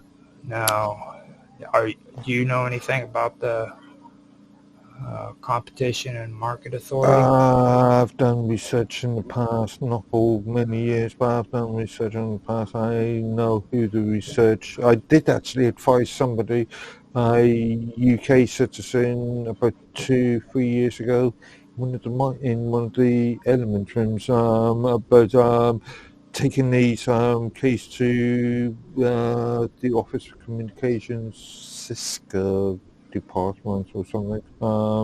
A department where you can formally report a government watchdog for service providers in ISPs and ISPs and telecommunication providers. So actual cell networks and wired networks. Now, CMA was established in 2014, and that's the one that took the place of the Office of Fair Trading that you're talking about. Okay. Just I'm on that. reminding myself. I've just gone back to that element just to remind myself. But yeah, carry on. And also there was the Competition Commission, which you guys Yeah. had. I don't know if that one's still around, but I know it succeeded. I think it's been renamed in the last couple of years. That's probably Competition and Markets Authority, most Yeah, likely. something like. That's And also the European Union's there was two pieces of EU legislation about 3 years ago in relation to digital enterprises and markets. right. No, its purpose for the CMA is to prevent monopolies. It ensures customer protection, and it encourages competition markets. Yeah, remember customer protection within the jurisdiction of a country. Right. So It doesn't mean it gives you as a US citizen certain provisions, but in the UK it gives us a lot more provisions. now I personally feel that this is a load of shit. I don't believe you one bit when it comes to this because it's supposed to prevent monopolies, ensure customer protection, and encourage competitive markets. The market authority, I think, has been fairly successful. When was the last time I heard the case? 8 years ago, maybe. No, they say that It has been quite successful. they say that These things take a long time. Yeah, it's got to consider that these things do take a long time to process, or can take a long time. that's actually an issue right there. That's a really big issue. And I personally think that that's due to the excessive amount of socialism that's in your country. You know what I mean? Because that's all that it's about. It's about socialism and bureaucracy. Right, bureaucracy. Yeah. Funnily enough, I had a report today that suggested that we are seeing in the UK, we are seeing something like 30% job losses or private sector job losses, where you're seeing the public sector services, especially the NHS, going by 80-90%. Wow. Jobs. Yeah. You see that for me? Yeah, we are totally overflown with the leads there. Hmm. And see, that's kind of counterproductive to what these guys are Yeah, claiming. You know what I mean? Because they're supposed to be investigating lack of competition. That right but there. they are. That is one department that has been fairly successful. Well, I Because mean, I can think of a lot of other departments like the Home Office, Foreign Office, that hasn't been at all successful in the last 15, 20 years. But once you go, the once you go, competition and market authority has been fairly on the right path doing this job. I want to hear about the markets that haven't been successful. Like, Huh? see, you've opened a can of a whoop ass. Now I want to hear about I the. would have to do the research to Okay. rewind myself, but Now, yeah. pricing practices. Okay, they're supposed to be investigating lack of competition, such as where only one or two internet providers dominate a region. They In now the UK, the market's fairly free. In the UK, technically, when it comes to cell towers, there's only three companies that own large amount of licenses. That's British Telecom, Free Hutchinson Free, and EE, which I think is Orange. You know the subsidiary of. They are the only companies that can allow to build their own or put up masts.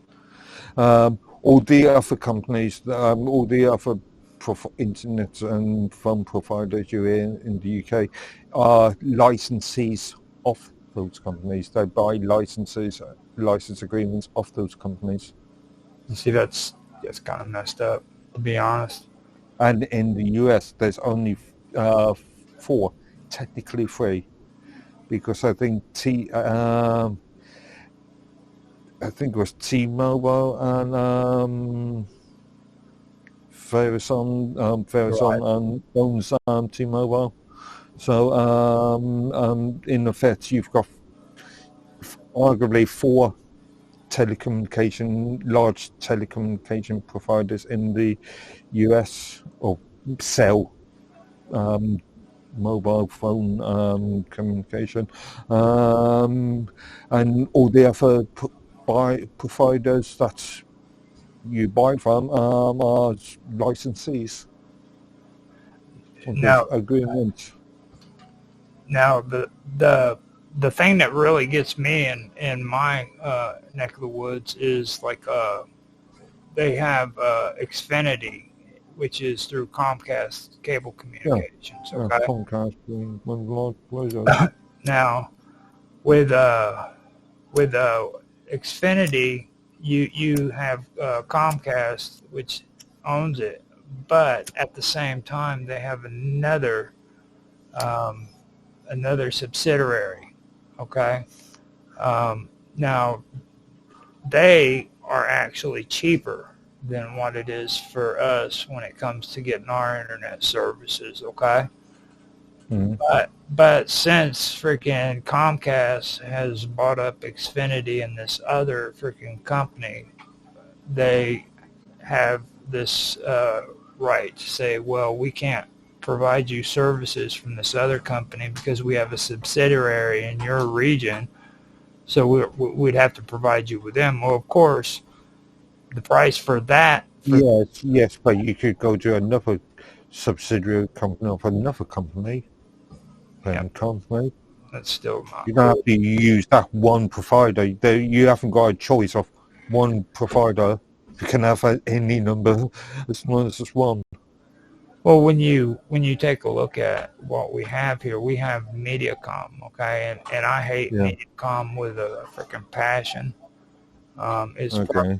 It's probably the most horriblest, vindictive cable / internet company on the face of the planet. Okay, but Okay. So we, you're still using cable, traditional US cable, which is something that you ever find in the UK, or very rarely find in the UK. well, we have Wi-Fi, okay, hooked Yeah, up but I mean with the cable, router. Yeah, I'm talking of from your gateway device to the ISP. Right. But we have a cable that does lead up into the house with a Yeah. to the gateway. But the thing of it is though is when it comes to this though, all right, you look at like all of the other options that you have, okay? Like I have freaking AT&T's version of the internet, and here in this area it sucks. I mean, they're still copper based because for some reason AA or not AA but wrong organization, but for some reason AT&T decided freaking they didn't think it was a good idea to freaking have freaking what the hell? Now I'm having a brain. Fiber optics put in. You know what I mean? So Yeah. In the UK, we've got a problem, and a lot of people don't realise that because they're so enamoured with marketing junk. Sure, we've got fibre optics to the house, but in some houses, like this old house, you won't have a fibre optics. It's back to copper. I see. So yeah, a lot of people see these marketing companies saying fibre optic connection. Yeah, up to your house. Once it gets into your house, it's copper again. Yeah. Well, it's amazing how that all works out. You know what I mean? Like freaking and when you I don't know if it's like that in the US. I presume you can have more option to drill into your house and, well, depending on if it's down or not. But yeah, in the UK it's not that common. But yeah, I've known of entire regions that still doesn't have fiber optics laid down. They laid fiber optics from the East Coast to the West Coast back in the 1990s, okay? And there's still areas that don't even have fiber optics running into their town, dude. I think if I remember correctly, a number I found must have been 6 years ago. For the UK, so UK, Britain, England, Wales, Scotland, and the Northern Ireland, there was 98% coverage on 3G. Something like 87% coverage on cable, on phone, on wires, on fibre optic side. Mm-hmm. But again, in the UK, there's the issue of, yes, you've got fibre optics up your house, but if your house isn't fitted with fibre optics, then it's pointless. In reality. So, keeping on topic, let me ask you again on this. Do you believe that CMA is preventing monopolies? Do I believe in who preventing? Do you believe the CMA in your country is preventing monopolies? It has done within memorable period of time. Does that include the towers? Huh? Does that include Towers. towers? The towers that are putting out your internet? Yeah. You said three. So, You said three companies actually have towers in England. yeah. Or got licenses to build towers, to construct towers and maintain them. What was it? It was British Telecom. Free, so Hutchison, and I can't remember the third one. Now, after that, what? EE. So orange. Are you okay with the prices that are being put out when it comes to to The these? market, because of all the sub-licensing markets, there's it's an open market really. Okay, so when you get your internet, are you getting it at what you consider a fair price? I actually using mainly 4G throughout the day. I just because of easier maintenance, I replace my router with a actual 4G router. I've got a 5G PCM CIA card for a laptop that I want to experiment with. So yeah, I'm using 4G most of the time. Yeah, but And I'm paying, I'm paying a reasonable price for that service. Yeah, so you don't think you're being overpriced then? not that I really concerned. Not compared to prices that people are paying for wired connections in this area. Now, are they having issues there? I mean, that's another thing. What about other people? Well, well, prices, that's just subjective, isn't it? Some people might think it's a fair price, some people might not think it's a fair price. Well, I mean, it even came out of your mouth though, considering other people who are actually getting wired connections. Are their prices? Are they having issues and they don't like the prices they're being charged? I've not done any research on, or not done any recent research on this, at least. You're lying to me. I haven't. Last time I looked at this must have been 2019, 18. You literally said compared to other people who are freaking getting wired cable, man. You literally came out of your mouth, dude. Again, it's an open market, but the big players, well, again, it's subjective if it's too expensive or not too expensive. Now, the thing that I'm finding that is a big issue here in the United States is internet providers that dominate regions. Actually, I think I remember somebody saying ages ago that the US pays almost double the amount on cell phone charges than or cell phone contracts than UK does. Yeah, and the bad part about the cell phones is the freaking services are shitty.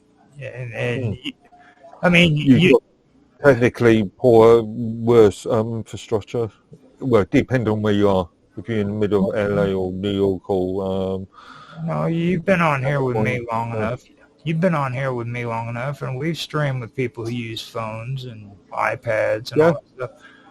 Okay, it's not us. It's not our freaking stream that's the problem. It's the fact these guys want to get on here with telephones and iPads, which have freaking horrible freaking. I mean, it's the devices. Yeah. You know what I mean? It's the devices. They are crap. I mean, and people still think that this stuff is great when in reality it is garbage. They're being sold. There are companies that provide and also remember in the US, and US differs from Europe quite a lot when it comes to frequencies. Yeah. There's 3 different regions of cell tower frequency, legalized frequencies. I think it's Europe. I think it's actually Europe, China, and US. You've got all of your own frequencies for cell towers. Sorry about that. I had to let my crazy dog out. She came wandering into the room. I don't let her come into the room at all. She's a troublemaker. But But yeah, when it comes to these phones, though, okay, I've yet to find anybody that's come on with us that has actually had a phone adequate enough to actually live stream with. You know what I mean? It's poorly configured phones for the purpose of that. It's people don't know how far the camera is from the face. I mean, how many times have we seen close up of nostril? Yeah. Well, But yeah, people who don't know how to use the equipment effectively. I would love to say that. I really would love to say that, but I also freaking have to say, like, going back to YouTube, okay? You look at YouTube, you look at Twitch, you look at even Kick, okay? Look at how much they're promoting these freaking shorts. Okay. And shorts are specifically aimed at freaking telephone use. Okay. Yeah, it's that format. It's that thing. It's getting now on YouTube to the point where freaking if you want to get monetized, you have to freaking make shorts. Funny enough, I ignore all shorts.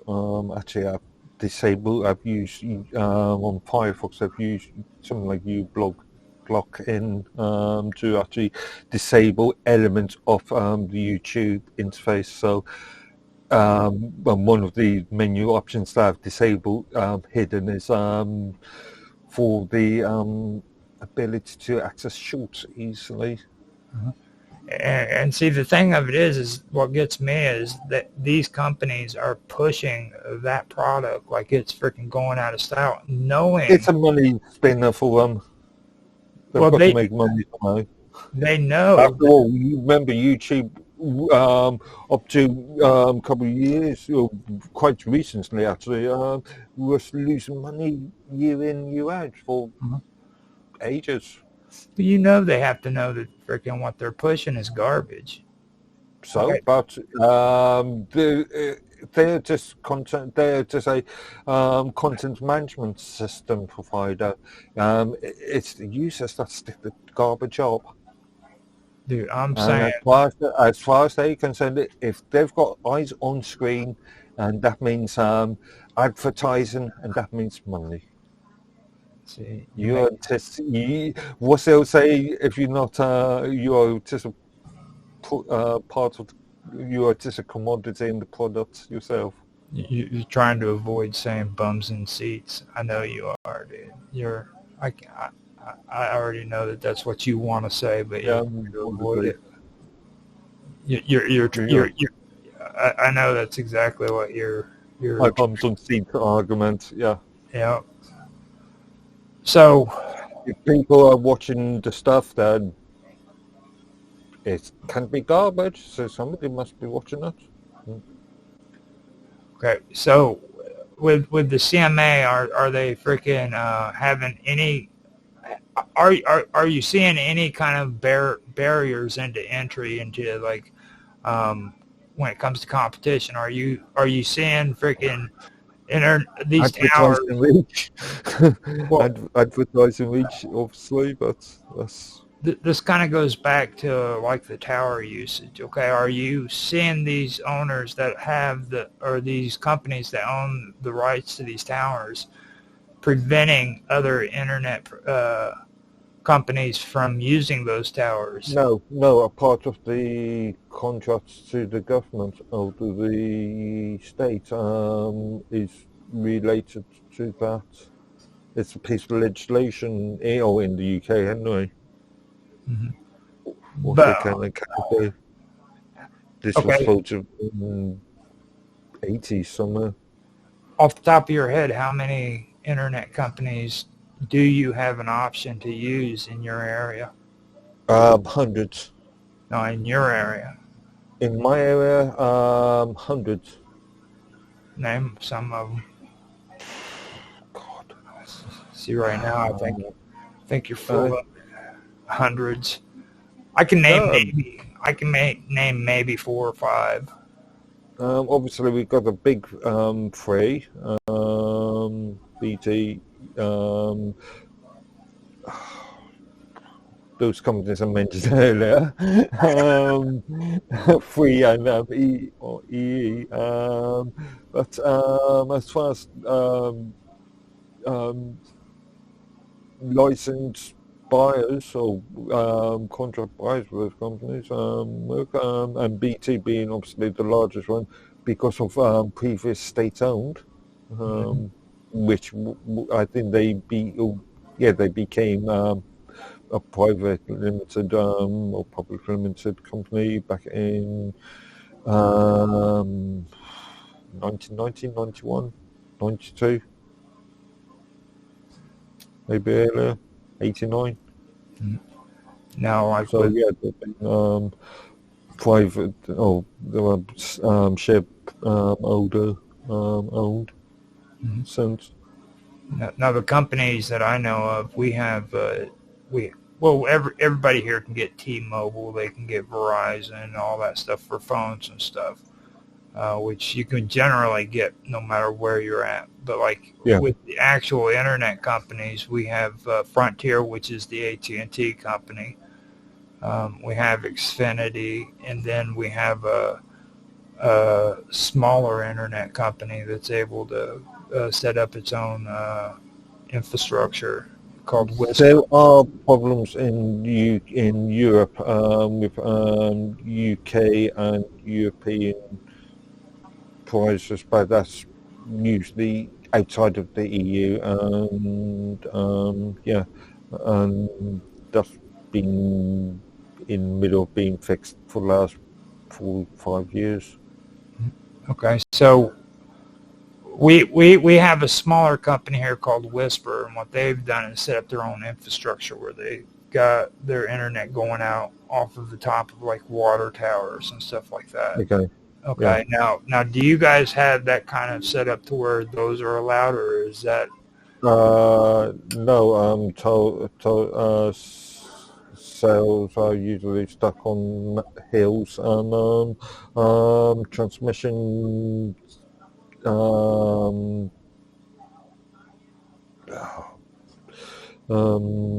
gateways are positioned within big towns, cities, big villages.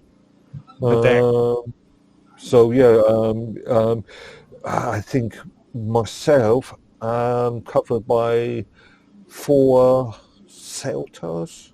Yeah. no, you're telling me that it's okay in England for a small person to set up his own internet networking where he can just set up his antennas and everything. There was a project in one of the a city about 45 miles away from here, I reckon. Yeah, 45 miles away from here.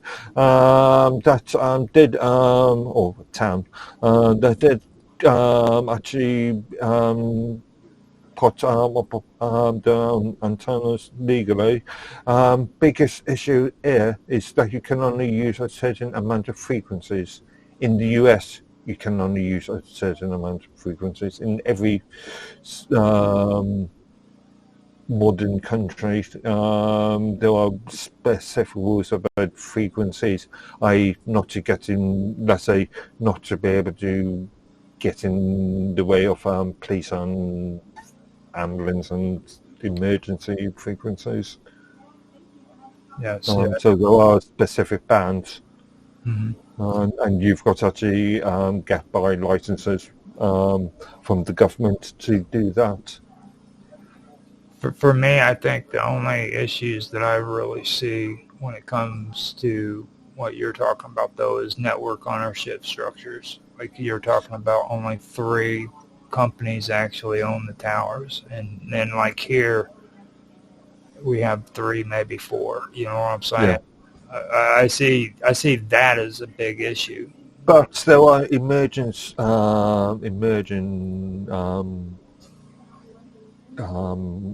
inventions or products being emerged, such as Musk's SpaceX and satellite receivership.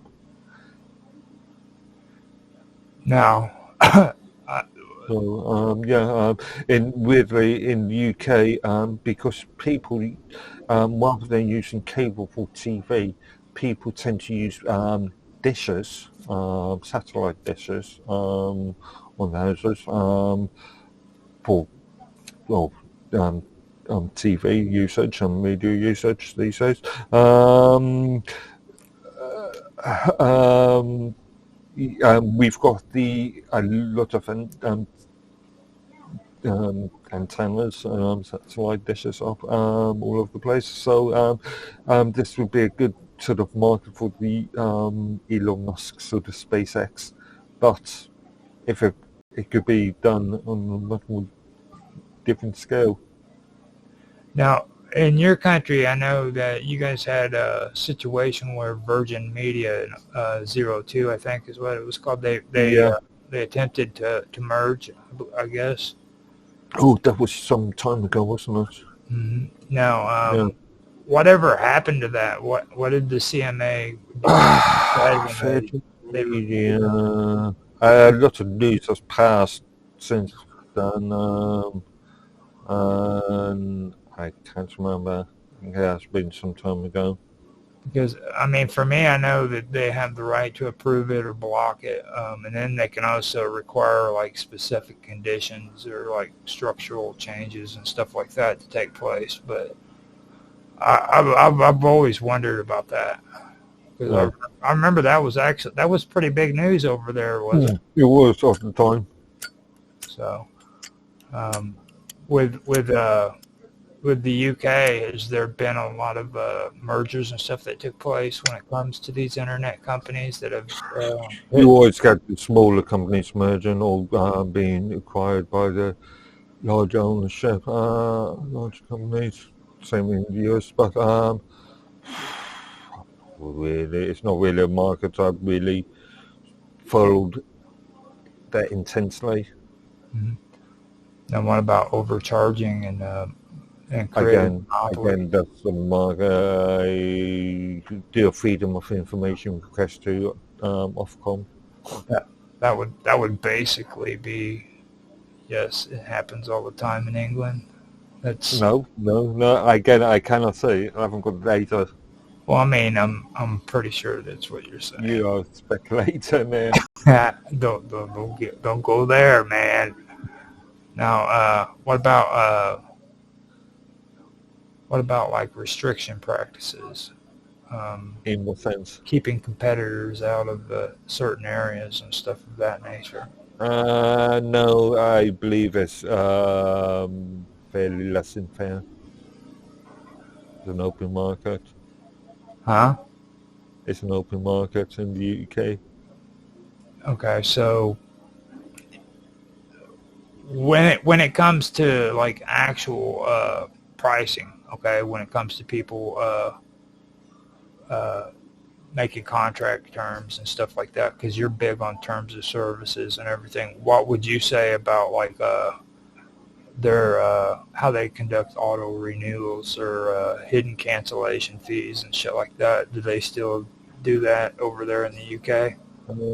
No, on the old EU law, which the UK still uses, it's a contract has to be written in such a way that is readable enough to a average person, an average reasonable person. The reason why I stay away from AT&T is because they have this scam going on now. Yeah, in the US,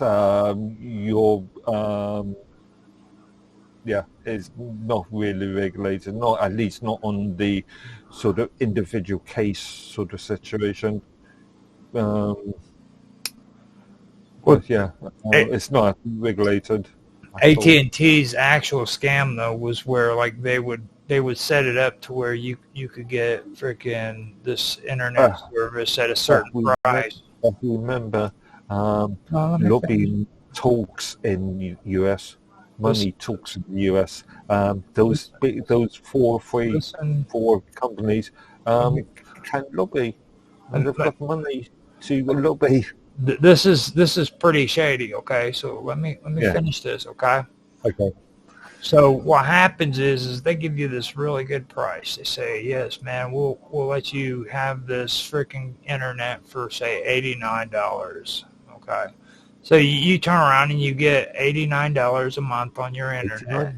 $89 for a month. What do you get for that package? Well, hold on. Let me finish. This isn't done yet. This isn't done for the first year. Now, it's a 2-year freaking contract, and at the Okay. end of that first year, bam, all of a sudden you start getting freaking bills that say you owe $250 to $500. Always read and understand your contracts. Do I always not say that? Now, listen, this is what they're doing, and they're getting away with it. And I've already established that the majority of people on the internet What are stupid. what are you for this $85, £62, British. What are you getting? Just basic internet. So just access to they're just acting as an internet service provider and potentially a cell provider as well Yeah, well, as mobile phone contract. here Yeah. we could get it as like a local cell provider. That's if you wanted, expensive. you know. That's expensive. In the UK, I would be expecting to pay for average consumer internet 20 to 30, £35, which is, yeah, but half that. I wouldn't say half that. That'd be because you said it was 60. Yeah, it would be half that. 62, yeah, 62, Yeah, it would be 66. half. Yeah, So that you are paying double the amount in standard normal user consumer user internet charges. and that's on sale, They- man. That's on sale. The average internet provider charges now about $100 to $110. Average now. Okay, which is £81. Okay, yeah, You see, now three that times three times the amount. right. So when they offer that $89 a month, you're thinking, yeah, dude, I'm getting a real good deal here. You know what I'm saying?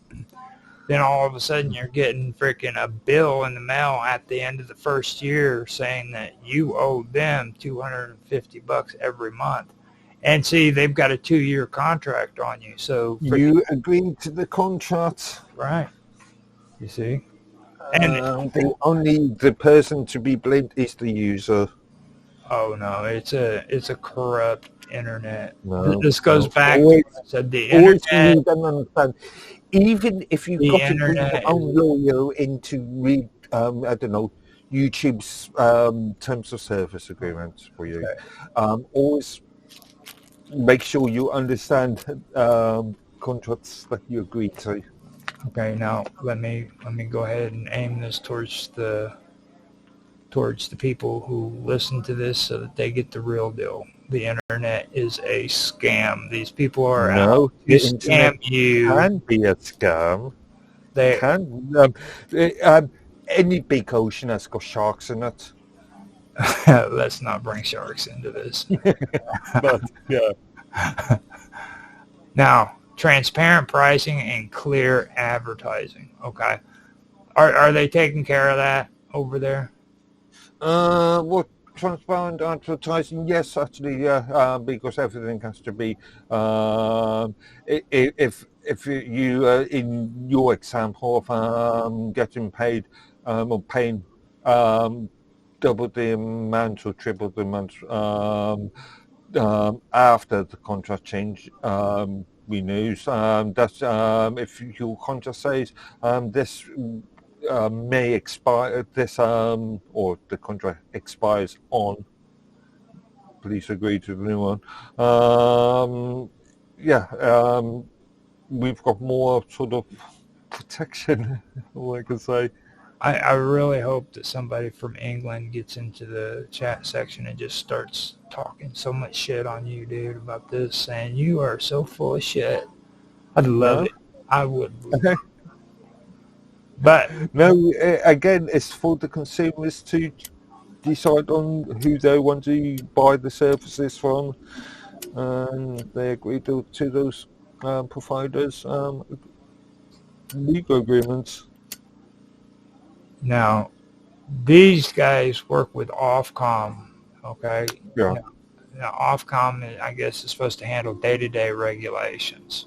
Ofcom has got certain remits. And Spectrum, Because things like data protection comes under things like GDPR and other departments. now, you guys have Spectrum license, right? Licensing? You have quality standards and Spectrum licensing. I don't know what you mean by spectrum licensing, but yeah, our licenses are regulated more carefully. Now, when it comes to Spectrum, that's kind of strange because here we have Spectrum as an internet company. So I'm wondering if maybe your country's being monopolized by this internet company called Spectrum. Because It sounds like a conspiracy theory to me. well, I mean, what I found out is that Ofcom actually handles day-to-day regulations, and they set service quality standards and Spectrum licenses. So Yeah. in order for you to be able to freaking be an internet provider in the United States, you have to have one of these Spectrum licenses. Okay. Where in the UK you don't have to because you're not a provider. Technically, you're just a reseller. No, in England, this is where it's taking place. You guys have to have a Spectrum license. To actually be able to sell access to towers. But if you're a reseller, you are not. You're just reselling it. So are these Spectrum licenses associated with a company named Spectrum? I don't think so. I don't think so. I really You have to define what a Spectrum license is. It's specifically. It's from England. This is the information I pulled. Yeah, but what does it do? What does it allow for? Well, the CMA It's a license to focuses. allow for something. So what? It says, wow, Ofcom, you are aware of what Ofcom is, right? Yeah, I know the Office of Communications. Office of Communication came out of World War II from the OCI, it's now it was the TV and radio regulator to make sure the licenses were going correctly to the right TV and radio companies, and also set standards like advertising in certain areas and what can be and what can't be shown on TV. But in the last couple of years, because the what's the UK Act, the recent child safety online thing, which came into is not yet enforced actually, I don't think, but is legislation now. Because of that, Ofcom has been given more powers to regulate the internet in the same way that they regulate TV and radio. See, that's another difference here because we have FCC and then we have FTC. Yeah. But so as Australia with their regulatory body, and also Canada is in the middle, Bill or Act BC 2016, Mm-hmm. maybe. Yeah, but yeah, and in the US, yeah, you don't have that problem. Oh, maybe with the exception of PBS. Well, PBS is no longer state ran. They Okay. that Yeah, uh, I was just thinking if they've got internet services they provide, if they're subsidiary. We now, from what I've seen, is there are some structural differences between between the United States regulations, FCC and the FTC, compared to CMA and Ofcom. yeah, Um, and now one of them is structural differences in how these bodies enforce fair play in the market. You know what I mean? There is yeah. a big difference But there. the CMA isn't solely about the internet, isn't it? It's about the market. Yeah, it's about all of them, and we break them Yeah. down into three different ones because it also has the Department of Justice that's involved in it too, as well as the Well, it would be, yeah, yeah, yeah. but you'll very seldomly see the Department of Justice get involved in anything that has to do with the FCC or the FTC.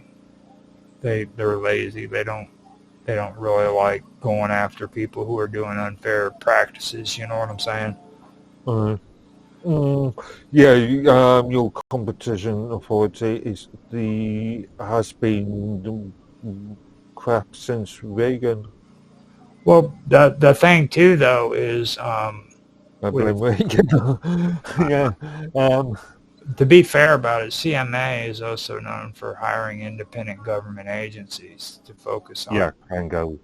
But competition. again, this goes back to the Blairism idea of Krangos everywhere, and you even see that in the US. Blame Tony Blair for that one. Yeah, Uh, but I do have to say though they do work after the fact. You know, I mean they at least they review behaviors and like merge. yeah, some of these organisations are good, some of them are not so good, but like anything. You know, and it's like here whenever you take a look at what's going on, what we were talking about earlier with freaking Meta and with freaking Alphabet. You know what I mean? These litigations have been in freaking court for years. You know what I Yeah, mean? And they just yeah. keep. If you've got enough money to throw lawyers at it, then you can keep it running for ages. And think of all those poor little lawyers that need to feed their families. Mhm. Well, look at it too. Like they can make freaking promises that they're never going to keep. You know what I mean? Sounds like politicians to me. Yeah. And they turn around and say, well, we'll make these improvements," and then later on they're like, "Oh, we've had issues, but we're working on it," and then they Yeah, get drilled. definitely sound like politicians. Yeah. You know. So I mean, that's the one thing that I do see a difference in.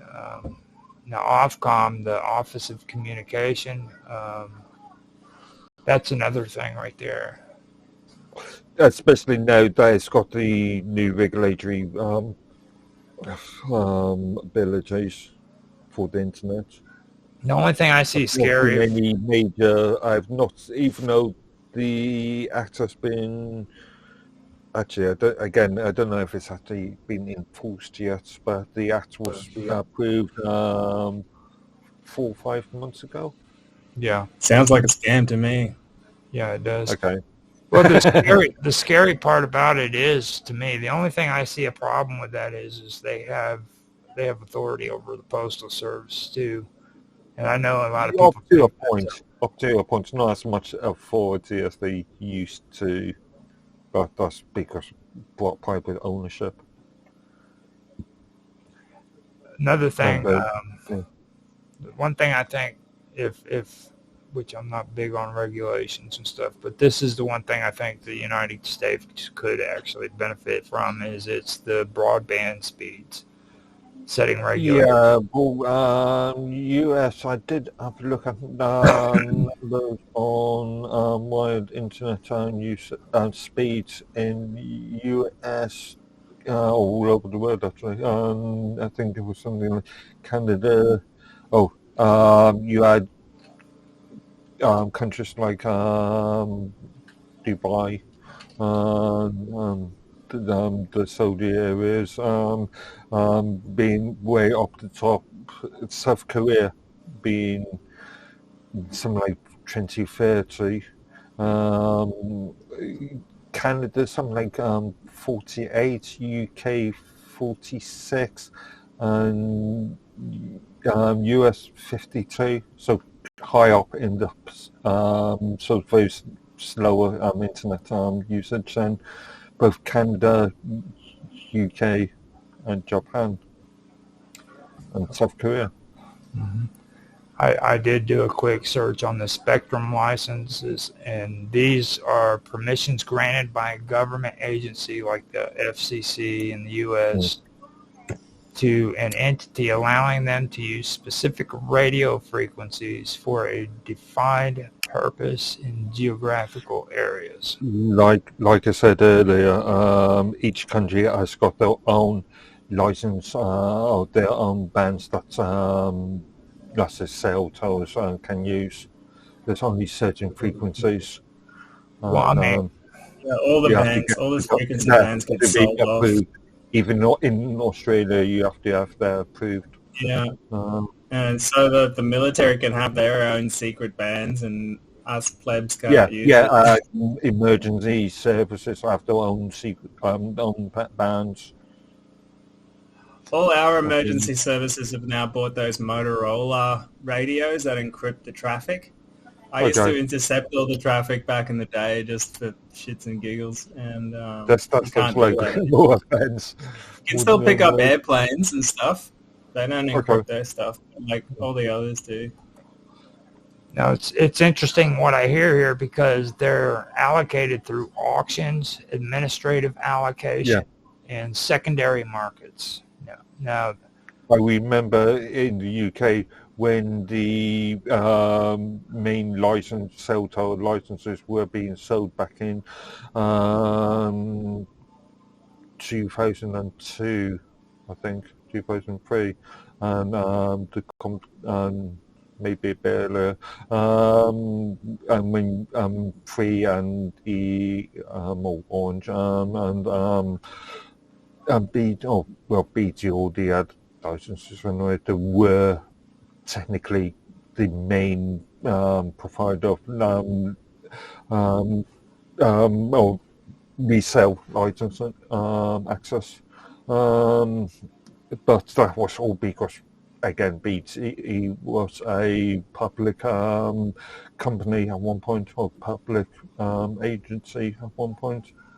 that was BET was Black Entertainment Television, isn't it? The British Telecom. Oh, okay. Much like Royal Mail was once a public entity, and now it was privatised in the mid-90s. Well, I mean, I was under the impression that's what BET stood for, the Black Entertainment Television Station. So, Do black people find different things funny than white people? well, I mean, he said BET. You know what I mean? BT. BT. Telecom. Okay. All right. I was wondering about that. Now, Mr. Robot came in, and it was a good chance for me to go ahead and do that quick search. So I went ahead and did that. I did find that pretty interesting. I was getting ready to get all rowdy on you and everything, start saying you have like a crooked government that allows freaking spectrum to no less or no more than the U.S. Government. Well, see, here in the United States, we have Spectrum Internet, which is 2 gig, multi-gig speeds and stuff like that. So I thought for sure that's what we were talking about there. I was about to say you British. I was like you British just freaking are. You're being ran by Spectrum Internet. They're regulating what you can watch and shit. So no, it's regulated by His Majesty's government. His Majesty's. Oh yeah, that's right. There's a dude now. I keep forgetting. I keep thinking the Queen for some reason. Okay. In 2018, the Bureau of Meteorology in Australia auctioned off their space on the valuable radio frequency band 3.6 gigahertz to usher in the next generation of 5G mobile networks. So they basically sacrificed our ability to communicate with our weather satellites so that they could put up these 5G network towers around the place. I know profitable was it for them? Do you have the numbers on how much profit they made? Doesn't say here. But the organization that handles that stuff is called the ACMA. Which is a governmental run or state run agent department. Partially, yeah, but like it's not no one is elected into those positions. But it's run by civil servants. I think so. Yeah. Now, I the one thing that I don't agree with when it comes to civil servants and government programs, whatever you want to call it, I don't like the idea of how they say that those are supposed to encourage rural broadband rollouts or internet rollouts. You know what I mean? And they claim it's done by subsidiaries. You know what I'm saying? Yeah.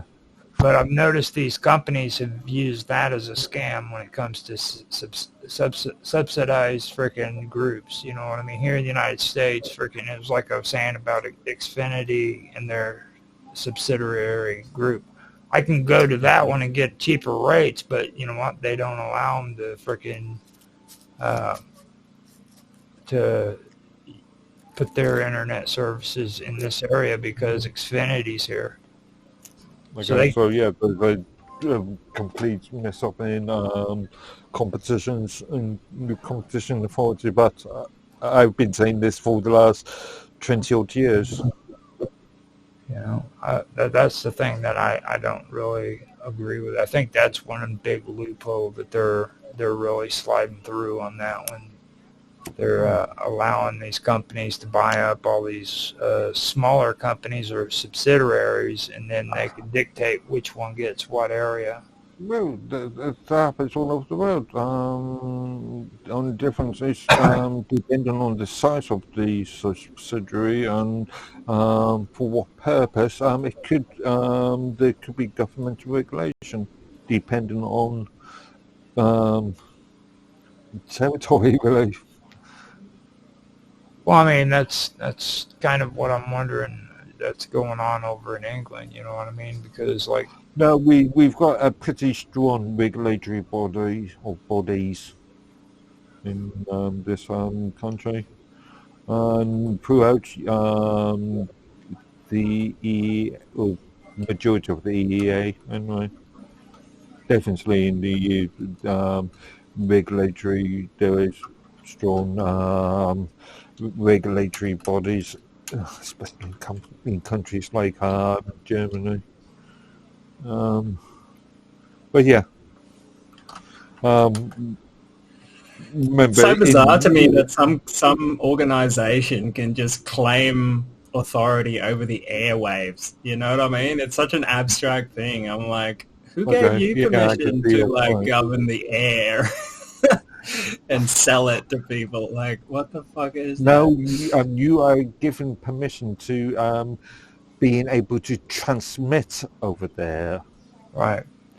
Now, like broadband, okay? Now, but But They who gave define- him the right? You know what I mean? It's man-made frequencies, isn't it? Why shouldn't the state... So they sold that band, that 3.6 gigahertz band, for 852.8 million in the US. So almost $1 billion In Australian. in Australia. Huh? Okay.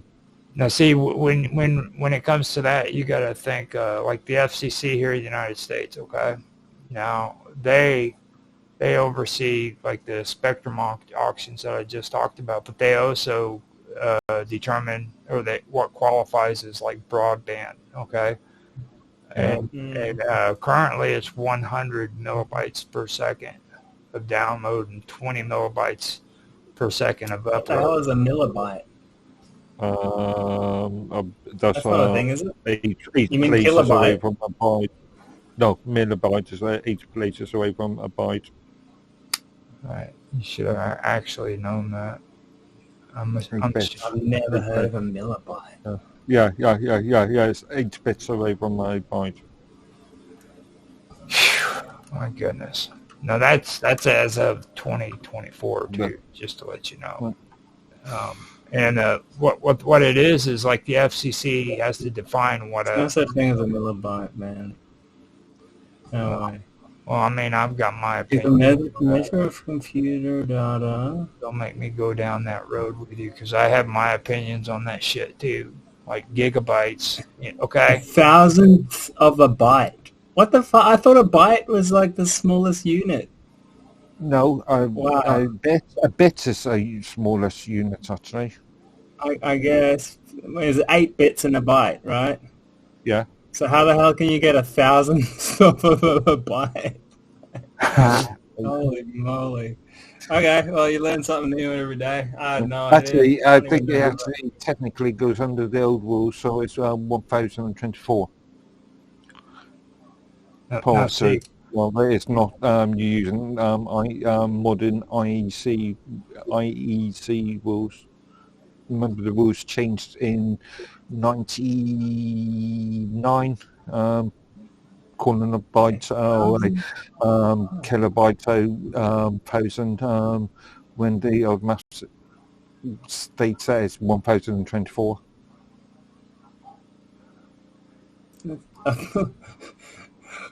Who uses this? I've never heard of it. Is it like some old school fucking 80s? Give us the 2 times table. 2, 4, or the 4, 2, 4, 8, 16, 32, 64. Back in 1 my to day, 8, the smallest thing you could get was a 2, 5, 6, kilobyte. You know, like even to on 1, like 5, floppy 4. disks. So it's a power of 2. It's binary. well, I mean, this A byte is is a basic user of measurement in information storage. In many computer architectures, it is a unit of memory addressing 8 bits. Okay? Yeah. And each, So what is smaller than a bit? Just like ones and zeros? it'd be, yeah. Yeah, okay. Yeah. There's a mathematical answer to that, and I can't think of it at the moment. Wait a minute. How many decimal... No. What do you call them? What do you call ones and zeros? Binary? yeah, Binary? that'd be binary. Binary numbers in a bit. 16, isn't it? Or so, 16? Yeah. Be double the amount, wouldn't it? Yeah. Right. It's a single hexadecimal digit is a wait a minute.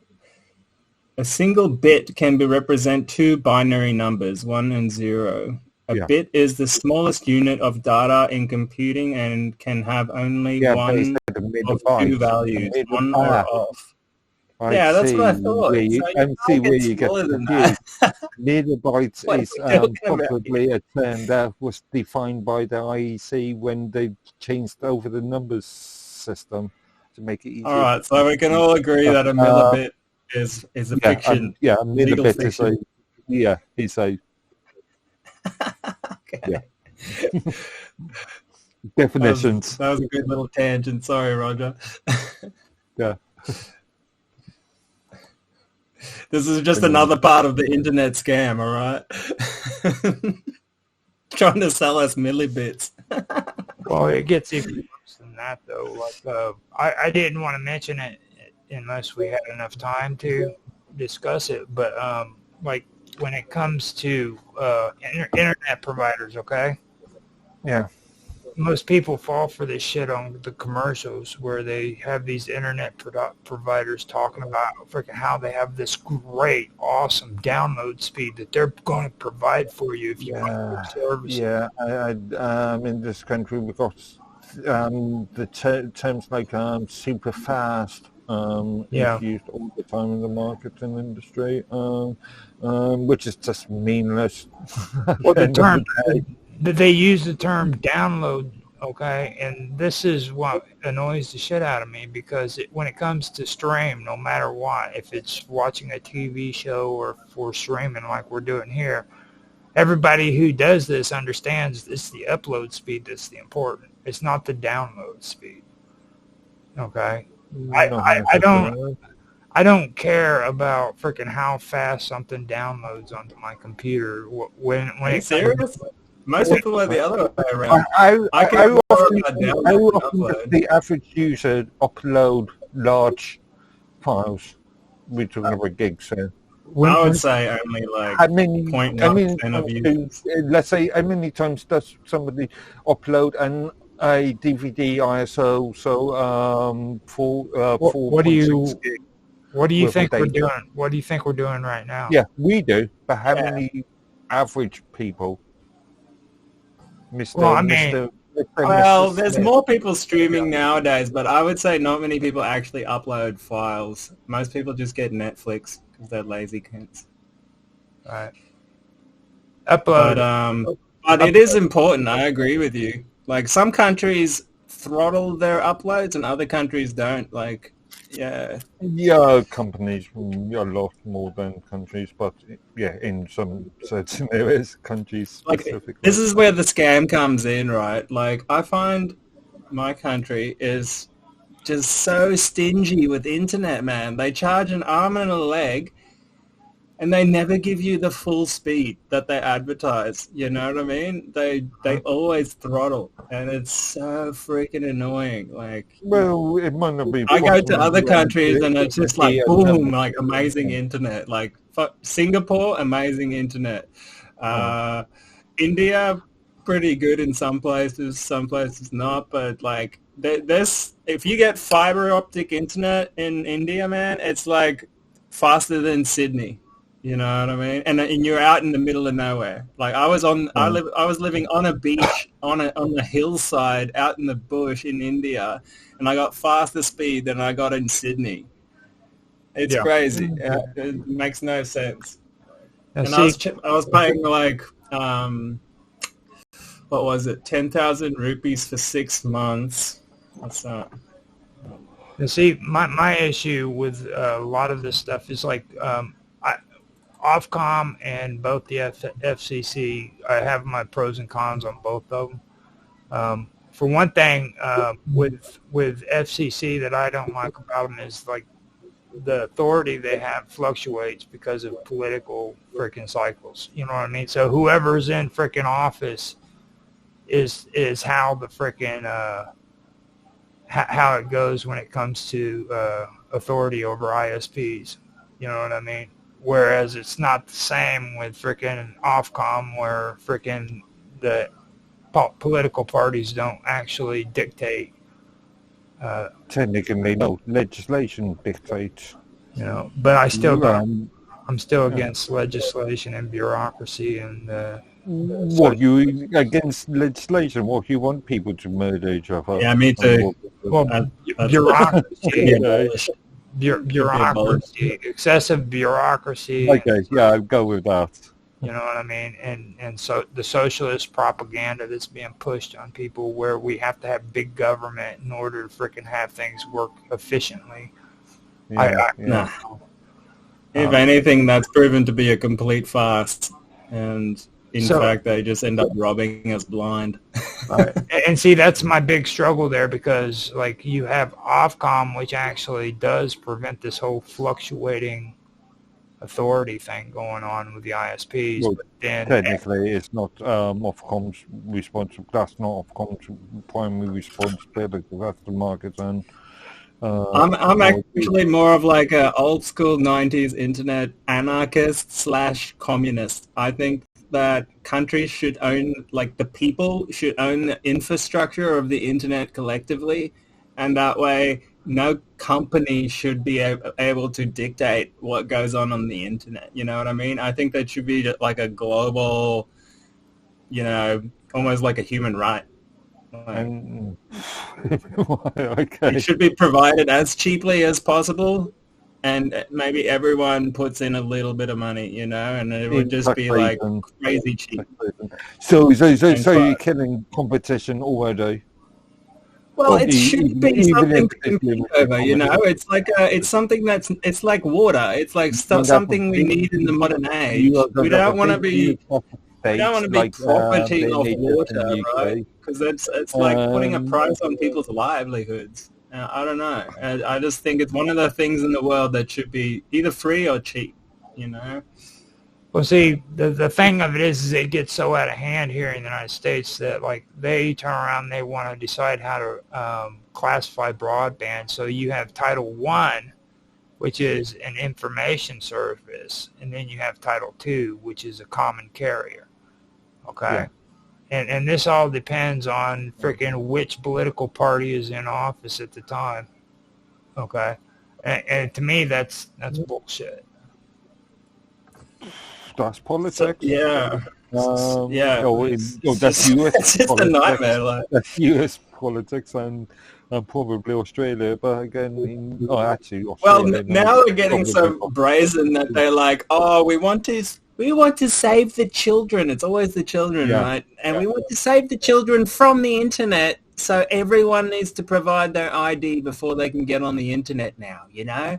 And it's also for internet bullies. The ID card thing actually happened yet? Is it enforced yet? No, the law's been passed. They're not enforcing it yet, but like all the legal frameworks are there.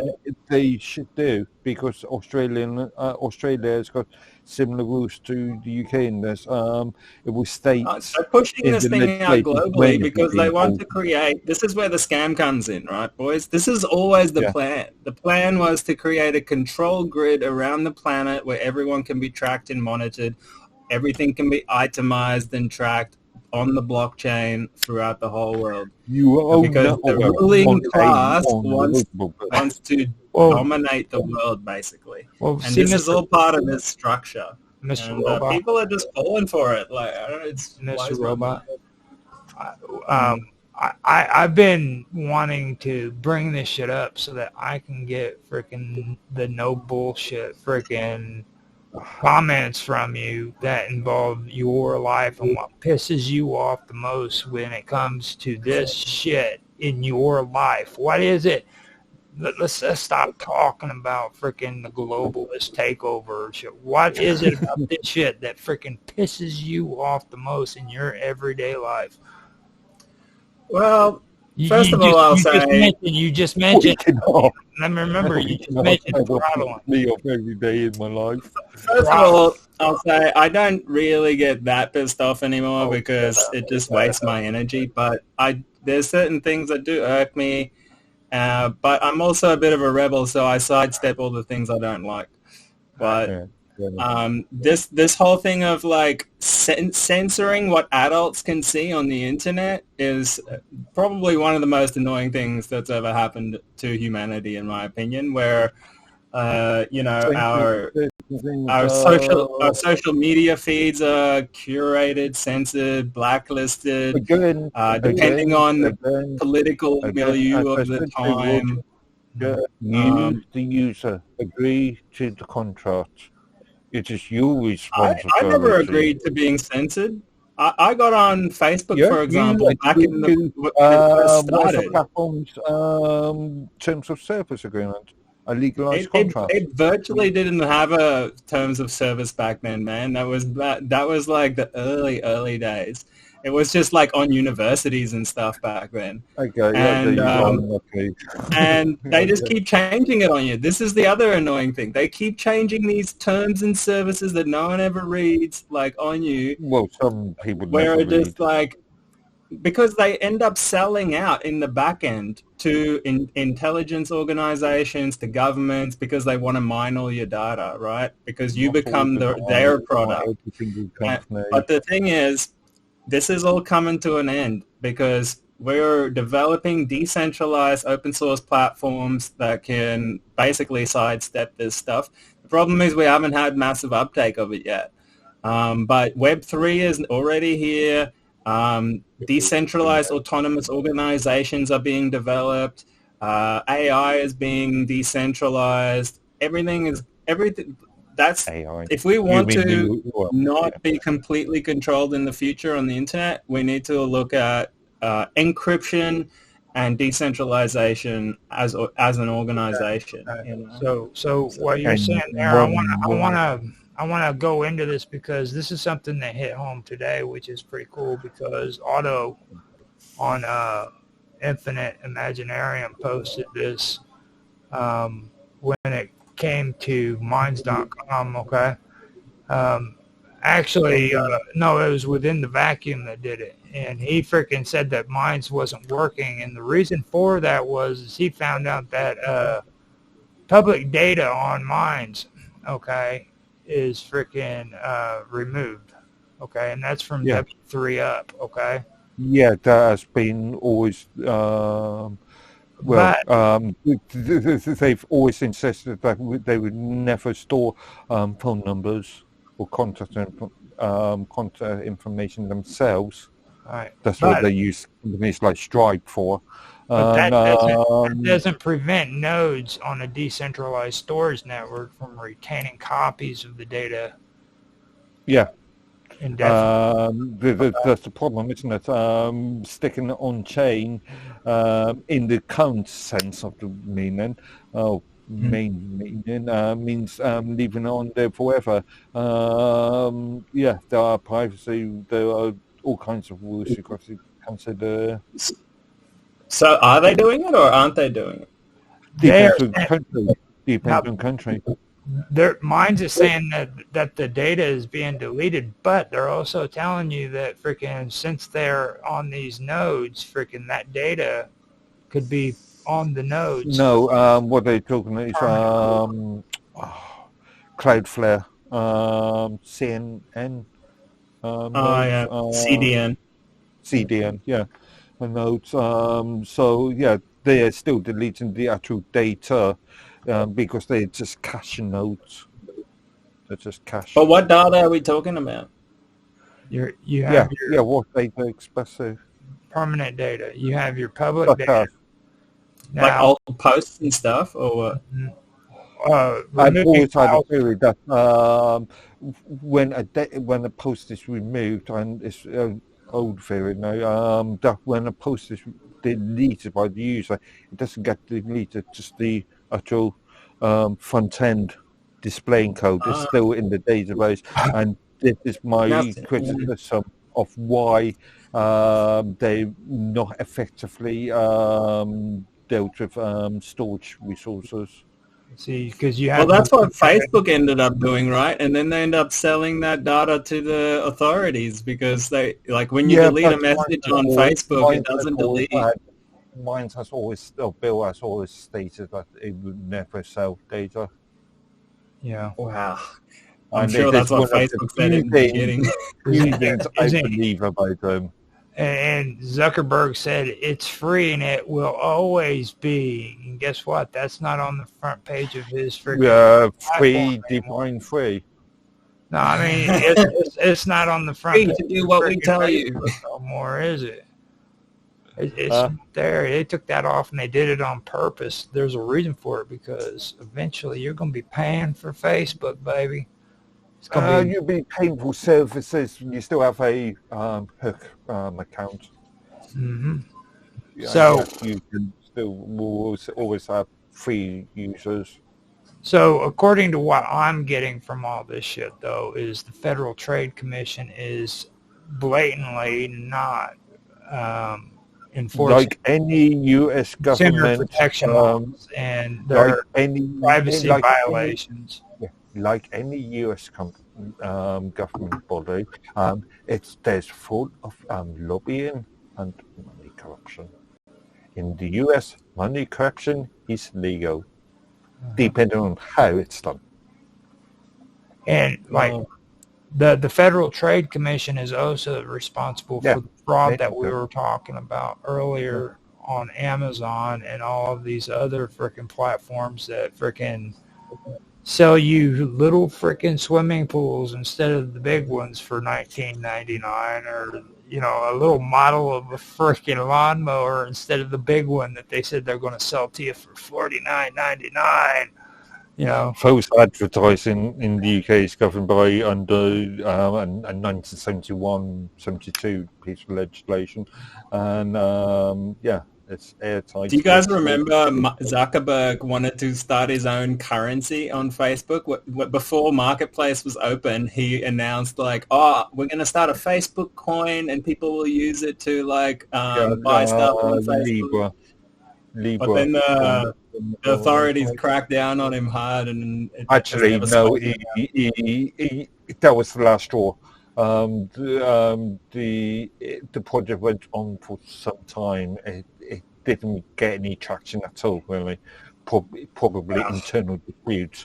It would have worked. I just think like the bankers or someone was like, "Hell no, you're not doing it." No. The writing on the wall for Libra coin was written months before, good year before. Here's another example of how like bureaucracy stifles innovation. Like you get these unelected bureaucrats that dictate what we can do. No, they are just civil servants. They're just tools of the state. Okay, so you elect your government, and you do elect them to create legislation. I want to hear this. You have an issue with any legislation, or any bill. That's like give us two parties to elect. I have a serious question for Mark Edworthy that I want to hear, and I am very curious about this. Mark Edworthy, in your opinion, is there any form of throttling taking place on the internet in the United Kingdom? More than likely. I haven't got data to... I haven't analysed any data on this, but more than likely. Judging by the way his internet stutters, I'm going to go with definitely. I really want to know that, because that is a very, very important thing that is taking place, and people all over like to deny the fact that these people are doing this shit, and they're getting away with trying to tell you that you have unlimited speeds, and in reality actually, there was a case in 2001, 2002 in the UK that stopped the usage of the term unlimited speeds. Why do you think they stopped the use of unlimited? Because it's a scam. That's why. It's a fucking scam, dude. They freaking get rid of the word unlimited so that they can throttle your ass, dude. Yeah, and charge you more for it. There's no such thing as unlimited speed. We didn't even unlimited bandwidth. Speed. It just means they're not limiting it. That's what it should be, because you're paying for the connection. They get rid of the word unlimited, and then they can throttle your ass and legally get away with it. That's what it is, dude. Get rid of that logic. Again, you, the user, agree to the contract. Oh, whatever, dude. Whatever. You're the user of the United Kingdom, agreed to the contract on your birth certificate to follow all the laws and stuff in the country that some unelected bureaucrat comes up with. Well, apparently it's the terms of service. It's not a freaking law. It's the terms of service. then you must obey. Okay. Yeah. Now, I'll tell you one thing. Like here, in order to get optic fiber to the premises, it costs about, you got to get a team of like traffic controllers here, which costs like thousands of dollars. You got to get a utility vehicle from the internet service provider to probably dig up some land, run cables through the network, and then basically pop it out at your house. And then you got to pay thousands of dollars to get it connected to your house. And then you got to pay thousands of dollars to get the connection. And then you still got to pay your thousands of dollars to keep the connection, right? Now, I'll tell you what happens in India is you pay them a small fee. A couple of kids rock up on a scooter with like one little bag, and they run this cable through the trees, through whatever they can find, wrap it around some stuff, connect it to your house, and boom, you have like unlimited internet. It's just like but the internals are more copper. Remember? No, it's fiber. In India, they get fiber now, like easy. It took like half an hour as well. Well, what about the house? If a house is it's a listed house, or it's a built house, much like this building, putting fibre in is almost impossible, that's to say. Well, in India, nothing is impossible. They just run it through a tree, wrap it up your building, and boom, you've got internet. There's no regulations or anything. So good. Yeah. The old street. Yeah. Okay. This is the bureaucracy, right? It looks a little bit more messy. I grant you that, but at the same time, they must save billions of dollars doing that. You know. Yeah. So this is what I found out when it comes to the comparison between the DOJ, the FCC, and then the FTC compared to the CMA and Ofcom.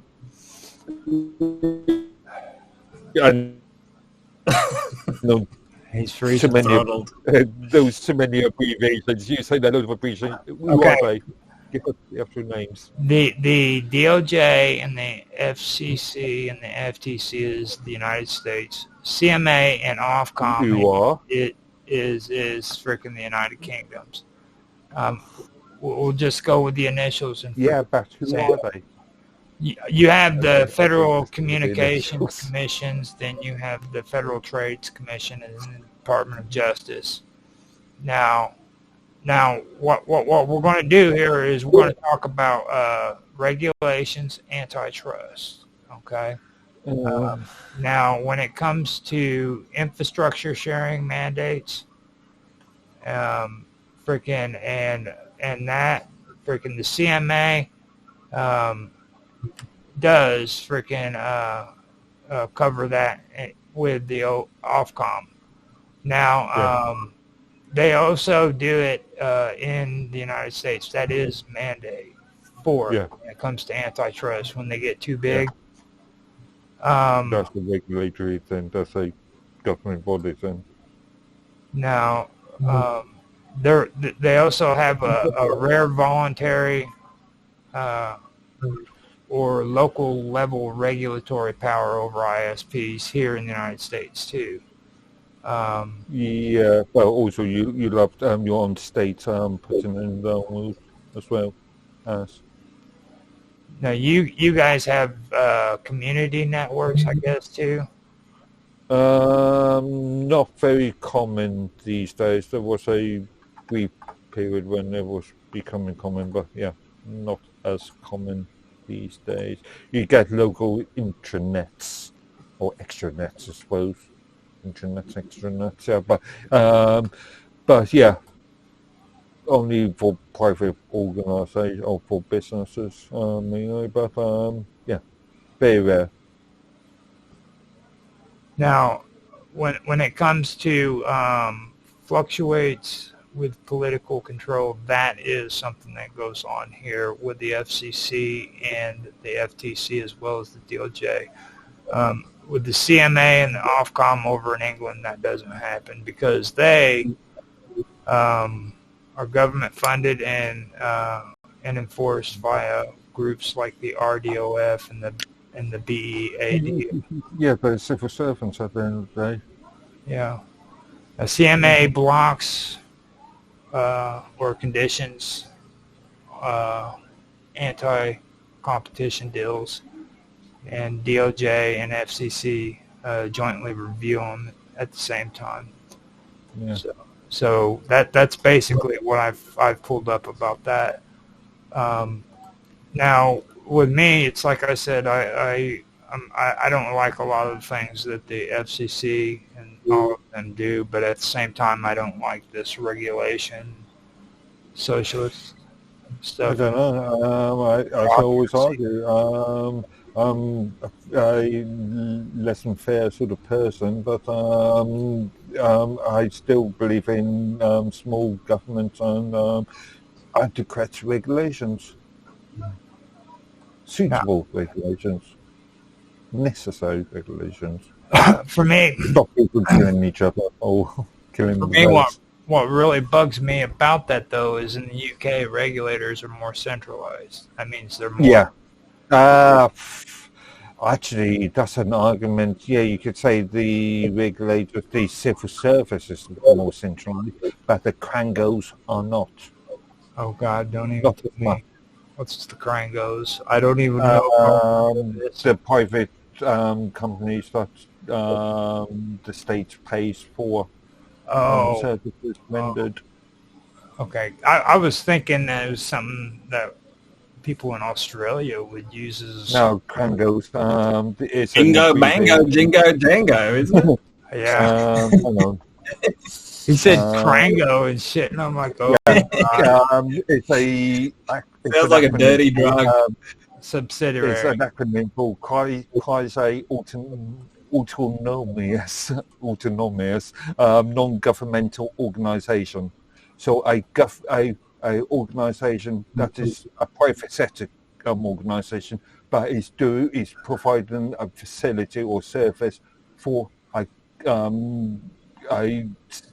government or a state department, public department, public sector department. Now, see, right there, that's kind of what the FCC and the FTC is here in the United States. They're the non-government organizations compared to... They are actual government organisations. No. They are public sector organisations. No, they are actually federal. Okay, let me break it down. FCC is constitutionally illegal. So is the Federal Trades Commission. The Federal Reserve is constitutionally illegal. So what they had to do... I know. Why are they illegal? Because we aren't, according to the Constitution, we aren't allowed to freaking have big government like that. It's a Constitution that's set up for a small government, and we why they set up the District of Columbia? Right. Doesn't that now let me go further with this. Let me explain this so that I'm the one who lived in the United States. Let me explain this. Okay.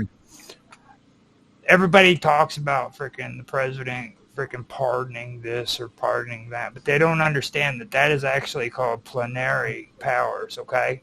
Yeah. Not only does the president have these powers, but Congress has these powers as well. It is illegal for Congress to freaking do these things. So what they do is they freaking extend their freaking power, their plenary powers out to non-governmental organizations. Why? So that they Same here. Okay. Yeah. Same in every single westernized country since, like I said, since Tony Blair. Well, Blair created this idea. I think it was started earlier than that with England. It was ramped up during Tony Blair's time. Yeah. You could have an argument about it being done in Reagan and Thatcher's time, but Tony Blair ramped it up, and hence why we've got things like the possibility of ID cards and various sort of all the regulations. I was thinking more on the time when the Labor Party came into being, because I mean, seriously, when you take a look at it, I mean, they came out pretty strong, and they were big on the socialist movement. Yeah, but socialism has, in my lifetime, the idea of socialism has moved. When I was a kid, near Milkennick, Arthur Scargo, those sort of dying proper left-wing socialists that believed in Marxism as in power back to the people, so unions and oversight back to Marxism. But now socialism is about something much more divisive about it. It's all about removing borders. Regulation is what it really is. They want to regulate everything, dude. Yeah, regulate everything. The old thing about you own nothing and you'll be happy. When they say that, they mean everything. They're not. They're just not 2030. They're not talking about lighters and phones and fridges and houses. They're talking about everything, including your identity and what you say and what you think. You will own nothing. And that lighter and that refrigerator. Let's not. Yeah. And you'll eat the bugs. It's not. It's just not. It's hearts and minds. Hearts and minds. Right. See that, but that's where I really think it all really started. Because they were really wanting to push that. They wanted to take away power. They wanted to get rid of private banks altogether, and it had to be state ran and regulated through freaking the state. You know what I mean? Nobody could own a bank in England if it was up to them. They would be gone. So it's part of a UN agenda, though, isn't it? It's pushed by that's one of the perpetrators, let's just say. Okay, so now I want to get down to the nitty gritty. This is where we start kicking into the numbers when we start showing before you continue, I just want to say I'm going to have to disappear in about 30-40 minutes. Okay, this should be the last part of it, but okay. Right here we're going to start talking about freaking web hosting. Okay. When a consumer sets up a website and pays for domain registration, web hosting, and related services, the taxes charged can vary depending on the country, region, and type of service. Okay? So here's how the United States and the United Kingdom typically tax these services. Now, I was actually mistaken, and I used to joke about this. I used to call it VAG, but it's actually VAT. It's the value-added tax. Yeah, VAT. That's the United Kingdom puts on it. I used to call it VAT. What is that at the moment? 20%? Yeah, it's 20%.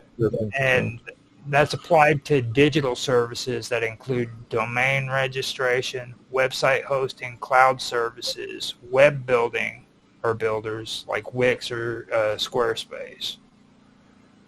Now, when I went in to check this out and get all the information, I wanted to find out who pays VAT, okay? Now, everybody, whoever buys anything in the UK. Right. Now, if you buy services from a UK-based provider, VAT is charged at checkout. Now, if you buy from a non-UK provider like GoDaddy in the US, they may charge you a UK VAT for that. No, GoDaddy wouldn't, because they've got UK offices. Oh, so if you've got an office, if you located in that. If you're physically located in that territory, then you abide by the rules, don't you? Is that a tax? Yes, they Yeah, tax yeah, you. yeah, yeah. Value-added taxes added to everything except for essential food items and other essentials. Um, onto every product you buy, virtually 20% goes back to the state. What's the purpose of this tax? For your privilege. For lights to be switched on and clean, and I don't know, This is bins to be emptied, and here. well, Let actually, I me. thought that's what fees are for. No? No, no, hold on. in the bigger sort of This is picture. for domain registration, web hosting, cloud services, and website building. Okay. Yeah. So when you go and you set up Actually, a frickin' no. If you are small business and you've not gone public, you can still you pay for it at the not checkout. pay. Or if you're providing said services, you don't, or being if you're providing those services, then you don't necessarily have to pay VAT. You can be non-VAT registered, but If it you're a depends on how registered much money business. you're making. I'm just going to go out on a limb here and say this sounds like a scam to me, boys. It is. It is. It's a fucking scam. Thank you, Mr. Robot. Thank you. No, it's not. It's not. Well, it's Freaking kind of are sort of awesome. a scam, but I'm so fucking glad. I'm so glad I did not have to say that. Mr. Robot said it for me. Can you hear the sound coming out of Mark right now? It sounds a lot like bootlicking to me. He's like, oh no. I'm just providing the facts. Now, Yeah. he is right. If you're a registered business with a VAT number, you can often reclaim VAT on eligible purchases now. Personal hobby sites or non-registered individuals, they can't reclaim them. No. So they can or they can't? No, they can't. Of the UK. So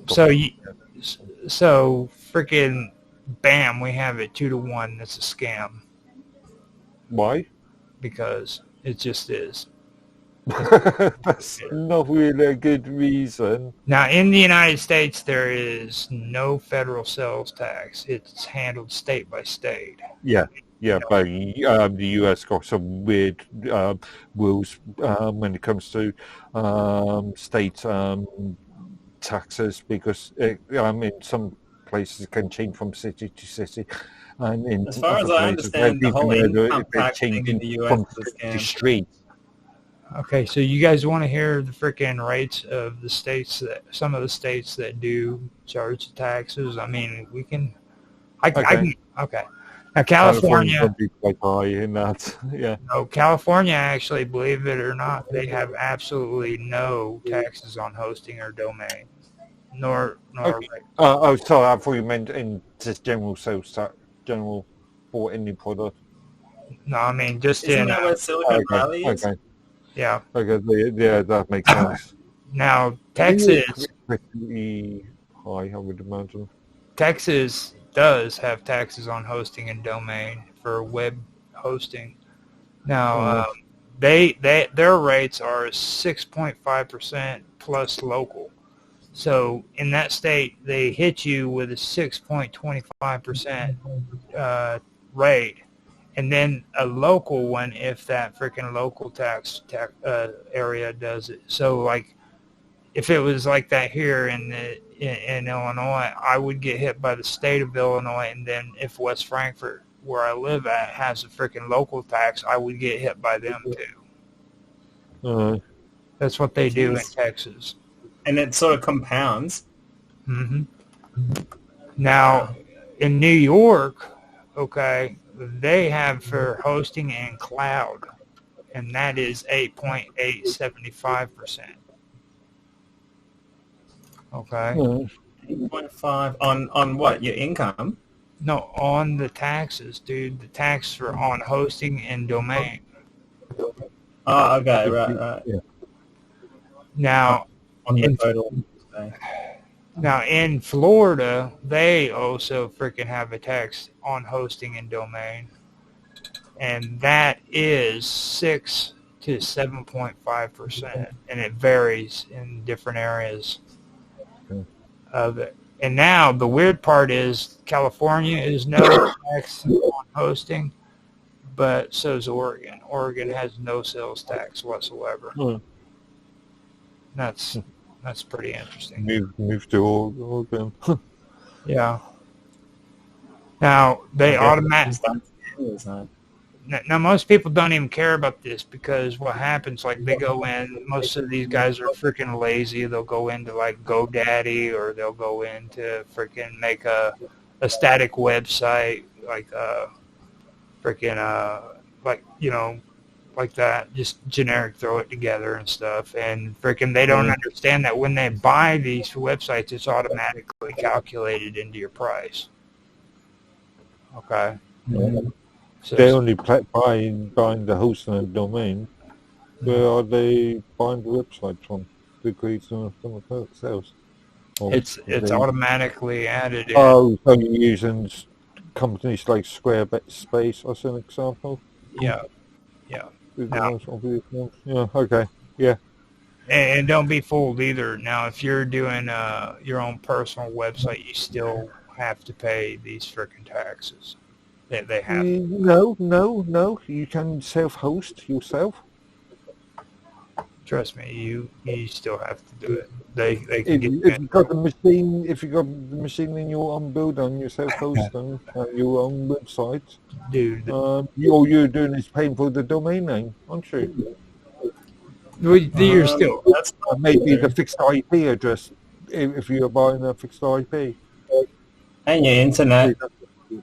Yeah, and your internet, of course, but you're paying for your internet nevertheless. That's all you do. Well, I'm pretty sure freaking you're going to be paying for it when you do the host address too. I'm sure there's taxes that are. No, I've hosted for myself onto the when I was living in my old place back in prior to 2012. I was hosting from my building, web hosting and installations of Nextcloud and eGroupware. So yeah, I was hosting a cloud for my home. Now, were you doing that as a business? I was using it in a business as well. Yeah, you could use as a part of my sort of rather than upload a example site or a work in progress site to the main site, you upload it to the demos server or demo host. Yeah, that's the better way to do it. I used it in business. Back in 99, 2000. Yeah, 2000. I would set up a number of hosting web servers for clients. They didn't even have SSL back then. Web and email servers. SSL, yes, they did. Back in 2000. I want to point out how horrible England is. I went ahead and I set up some math here for how much it would cost you in the UK to set up a domain and hosting. So let's say you're buying a domain at $12 a year, okay? And you're hosting for $60 a year. Now, in the UK, the total would be, the subtotal would be £72. Okay? Sure. Okay. Then you add a VAT of 20%, which is £14.40. But that company could be exempt from VAT anyway, and as a surface, it may not be VAT. The total for England having a host and domain website would be $86.40 per year. What's the specifications on that hosting? What size storage do you get? And do you get extra services like email, SMTP, and POP3? That's pretty Um, horrible. That's horrible. The fact that you're and getting also, charged $14.40 for a freaking bat. And it goes straight to the British Empire. Meow. Nah.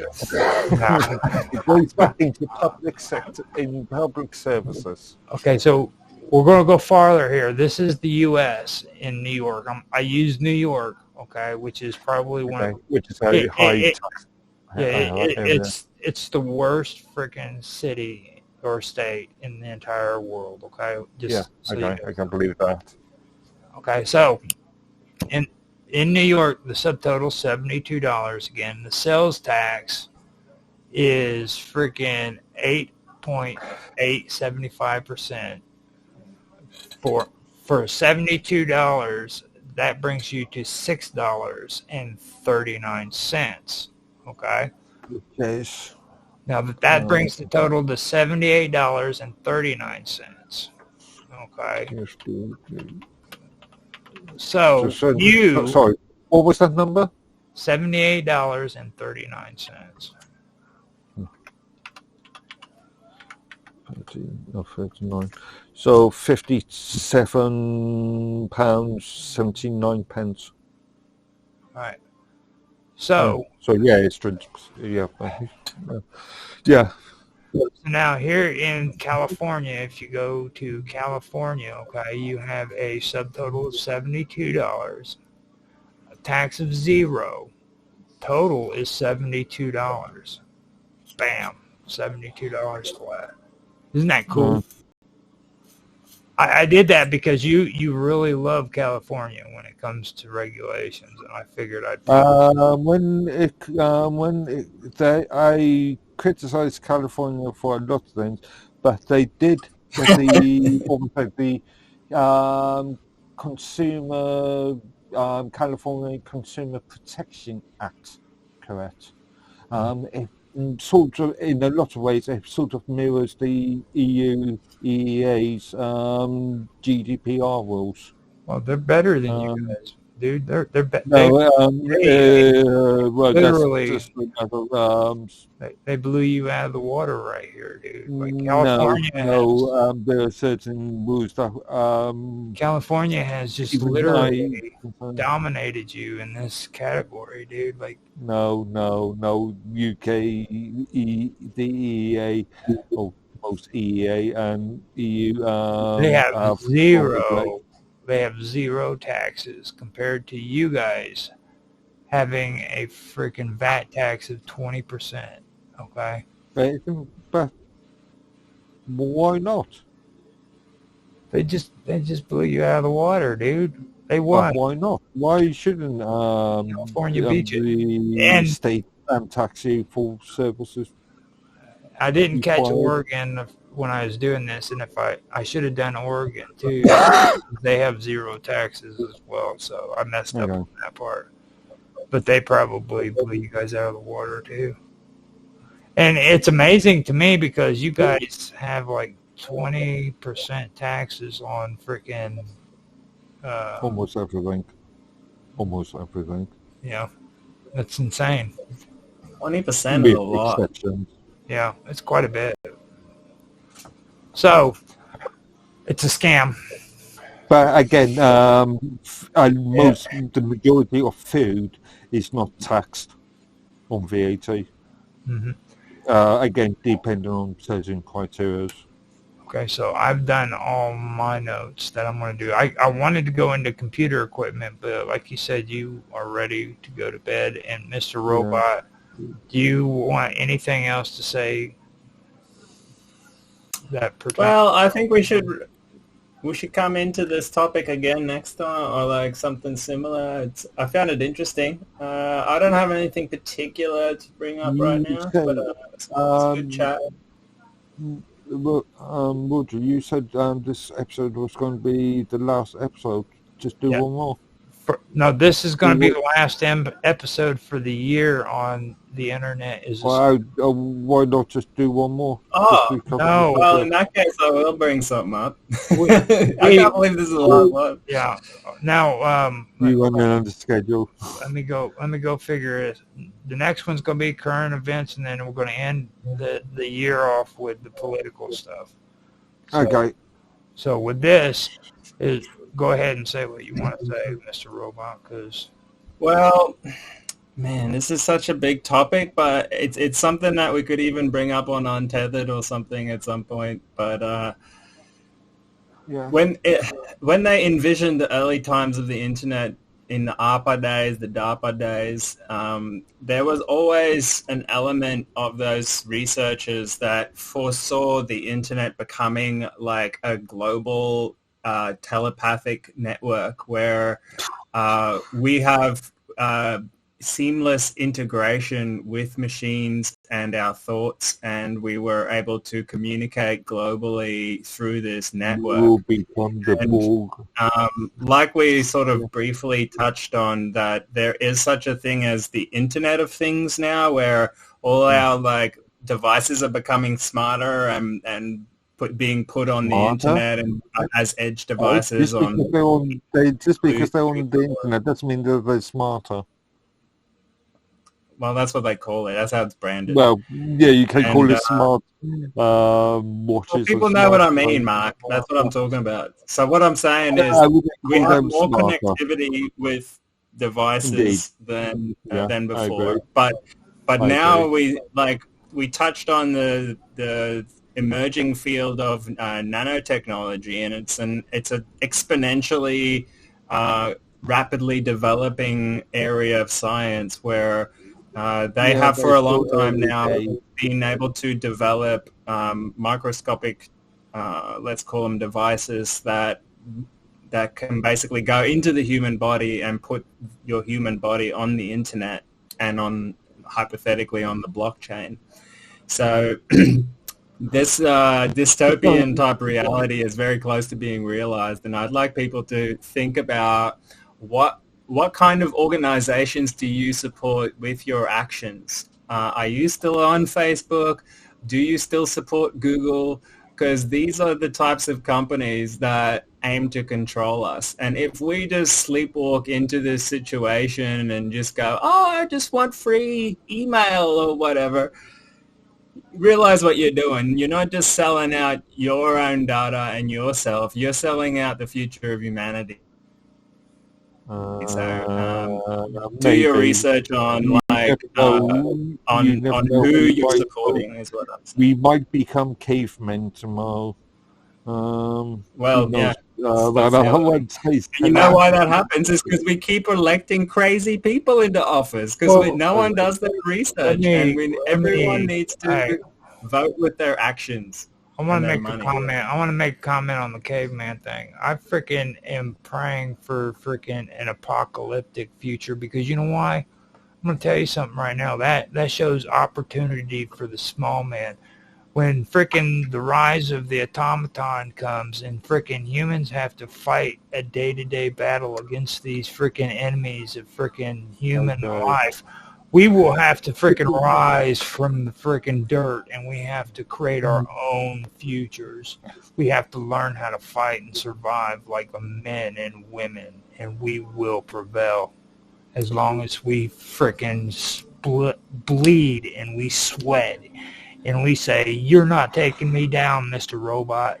You're not taking me down, Mr. Robot. I will fight." Viva love. What do you think? Does that sound cool? Mm-hmm. In an age where man has to fight. As long he's freaking losing his audio, dude. That usually only happens to you. Now it's freaking happened to Mr. Robot. Calm down. Stop laughing. No. Okay, try it again. His audio just completely went out. Yeah, he's totally went. Is he still?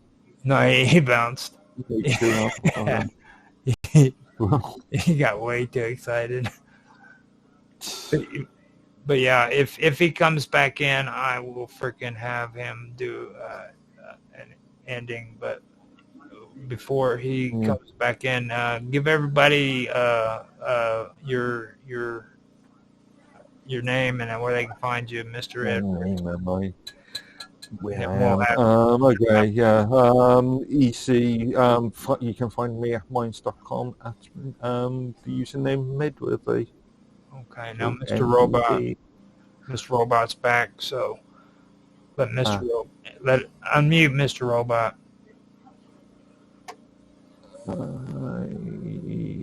He got a little excited the last time he came out. Muted. Okay. So, if you guys want to find me, you can find me on Rumble, X, Twitch, Kick, and sometimes YouTube. Not with this show though, but we will be freaking starting up Roger's Real Time Talk Show event on the Praetorian, which is both on Rumble and on YouTube, and that'll be something like 4 weeks' time. Right, that'll be in. It'll be about 3 to 4 weeks from now after we put this Untethered to rest for the year. We'll be back next year, hopefully, if we don't piss each other off and heads explode and shit. I really wanted, or I'm still hoping. We got 2 more episodes left, and if we are lucky, Mark Edworthy's head will explode. Not a chance. I'm telling you, it's the vibe so far. You are a beast, dude. I'm dead serious. It's like we've given it all that we have had, dude, and your head has not freaking exploded yet. You're a beast. So now, Mr. Robot, are you able to unmute? Nope. Okay. Well, you want to run the site? Well, like I said, if you guys freaking want to, check us out on that site, you can also find me and Mr. Edworthy on Teams. I'm on there with all of my channels, which you I tend to ignore my Teams. Yeah.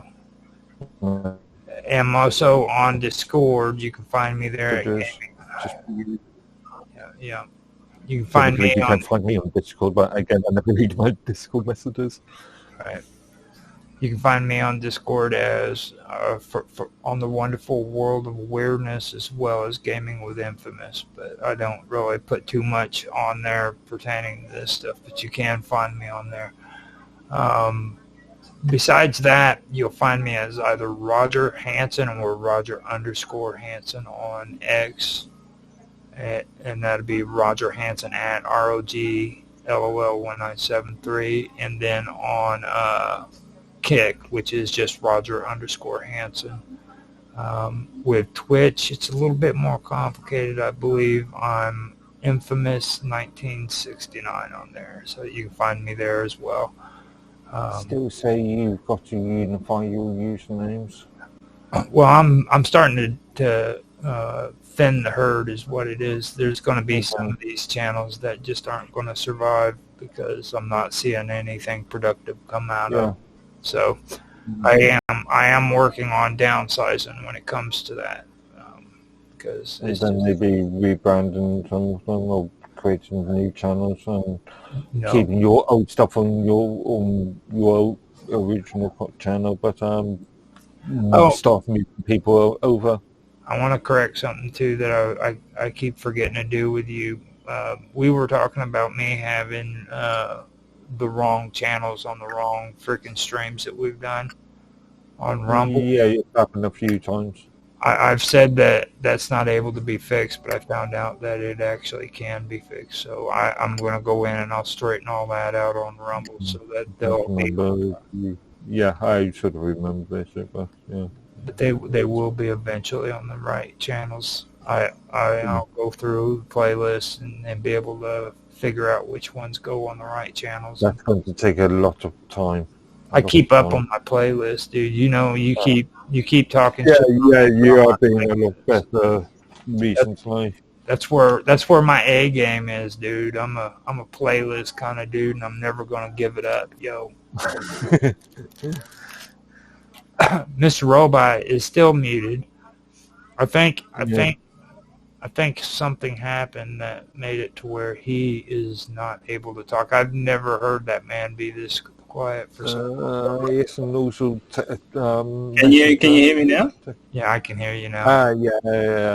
Yeah. That was an actual telephone commercial too. Yeah, just as I said that last thing, I got booted off or dust or something. Like, it's hardcore. Give your anyone wants to find me, come check out my music channel on Rumble, Hacker Radio. If you search for that, you'll find it. Also, my conspiracy channel is Unmasking Corruption, one word. Also, I have a research channel called Deep Dive Research. So if you want to come join any of that, feel free. And with that too, I also want to point out, whenever you have a chance on your channels, make a comment in my stream so that I can go to that channel and subscribe to it, Mr. Robot. I know you got more. Yeah, will do. And I appreciate everybody for watching. If you did watch, just post the link up in the chat. Okay. Well, I'm talking about your channels. This was a lot. But yeah, I wanna do more with it. As now that my assessment is done, I can like get into the streaming more. I'd like to do something like this, but with specific niche topics. Yeah. Oh, we had niches. It's just yeah, we've had a lot of niche topics. We're not populists. We go. Well, I want to get more into like geopolitics and like current events and how that relates. Yeah, we're not. Which is really the subject of the next Joe. Anyway, it's much. Yep. So yeah, but in 4 weeks' time. I can't get enough of that. We're gonna be rocking this world. This month's gonna go out with class. Okay, we've been doing some awesome shit on this show. I'm really amazed with how well this show's gone, to be honest. Yeah, this has been my favorite one so far. Mm-hmm. I liked it. So remember what about analyzing figures? Oh God. Yeah. That's, well, not worse, but this was you talking about that. Yeah, I think next time we restart it, we should work on the production a little bit and get like the visuals a bit better, and I'll get a video stream for myself as well and stuff like that. Sounds like a plan. Now I'm gonna let everybody know that I'm gonna give them the outro. If you guys if you liked what you've seen today, do us a favor, like, subscribe, make comments, give some feedback. Just say hi, man, because freaking when you do streams like this, you like to have conversations in the comment sections. Sometimes. Yeah, sometimes. Just don't be a dick. You know what I mean? If you freaking don't agree, or if you want to come in on the conversation, leave a message. Right. I mean, I'd like to get more of the community's input. It'd be fun. Yeah. Everybody's welcome to show up. If you want to come in, just say you want to come in the chat sections, and we will be more than happy to let you in. So I'll post a link up on there, and you can come in. And with that being said, I hope you guys have a good night. You have a good evening, morning, whatever time of the day it is, and we will talk to you later. Later, alligator. Somebody's supposed to say after. Stay untethered, folks. Now.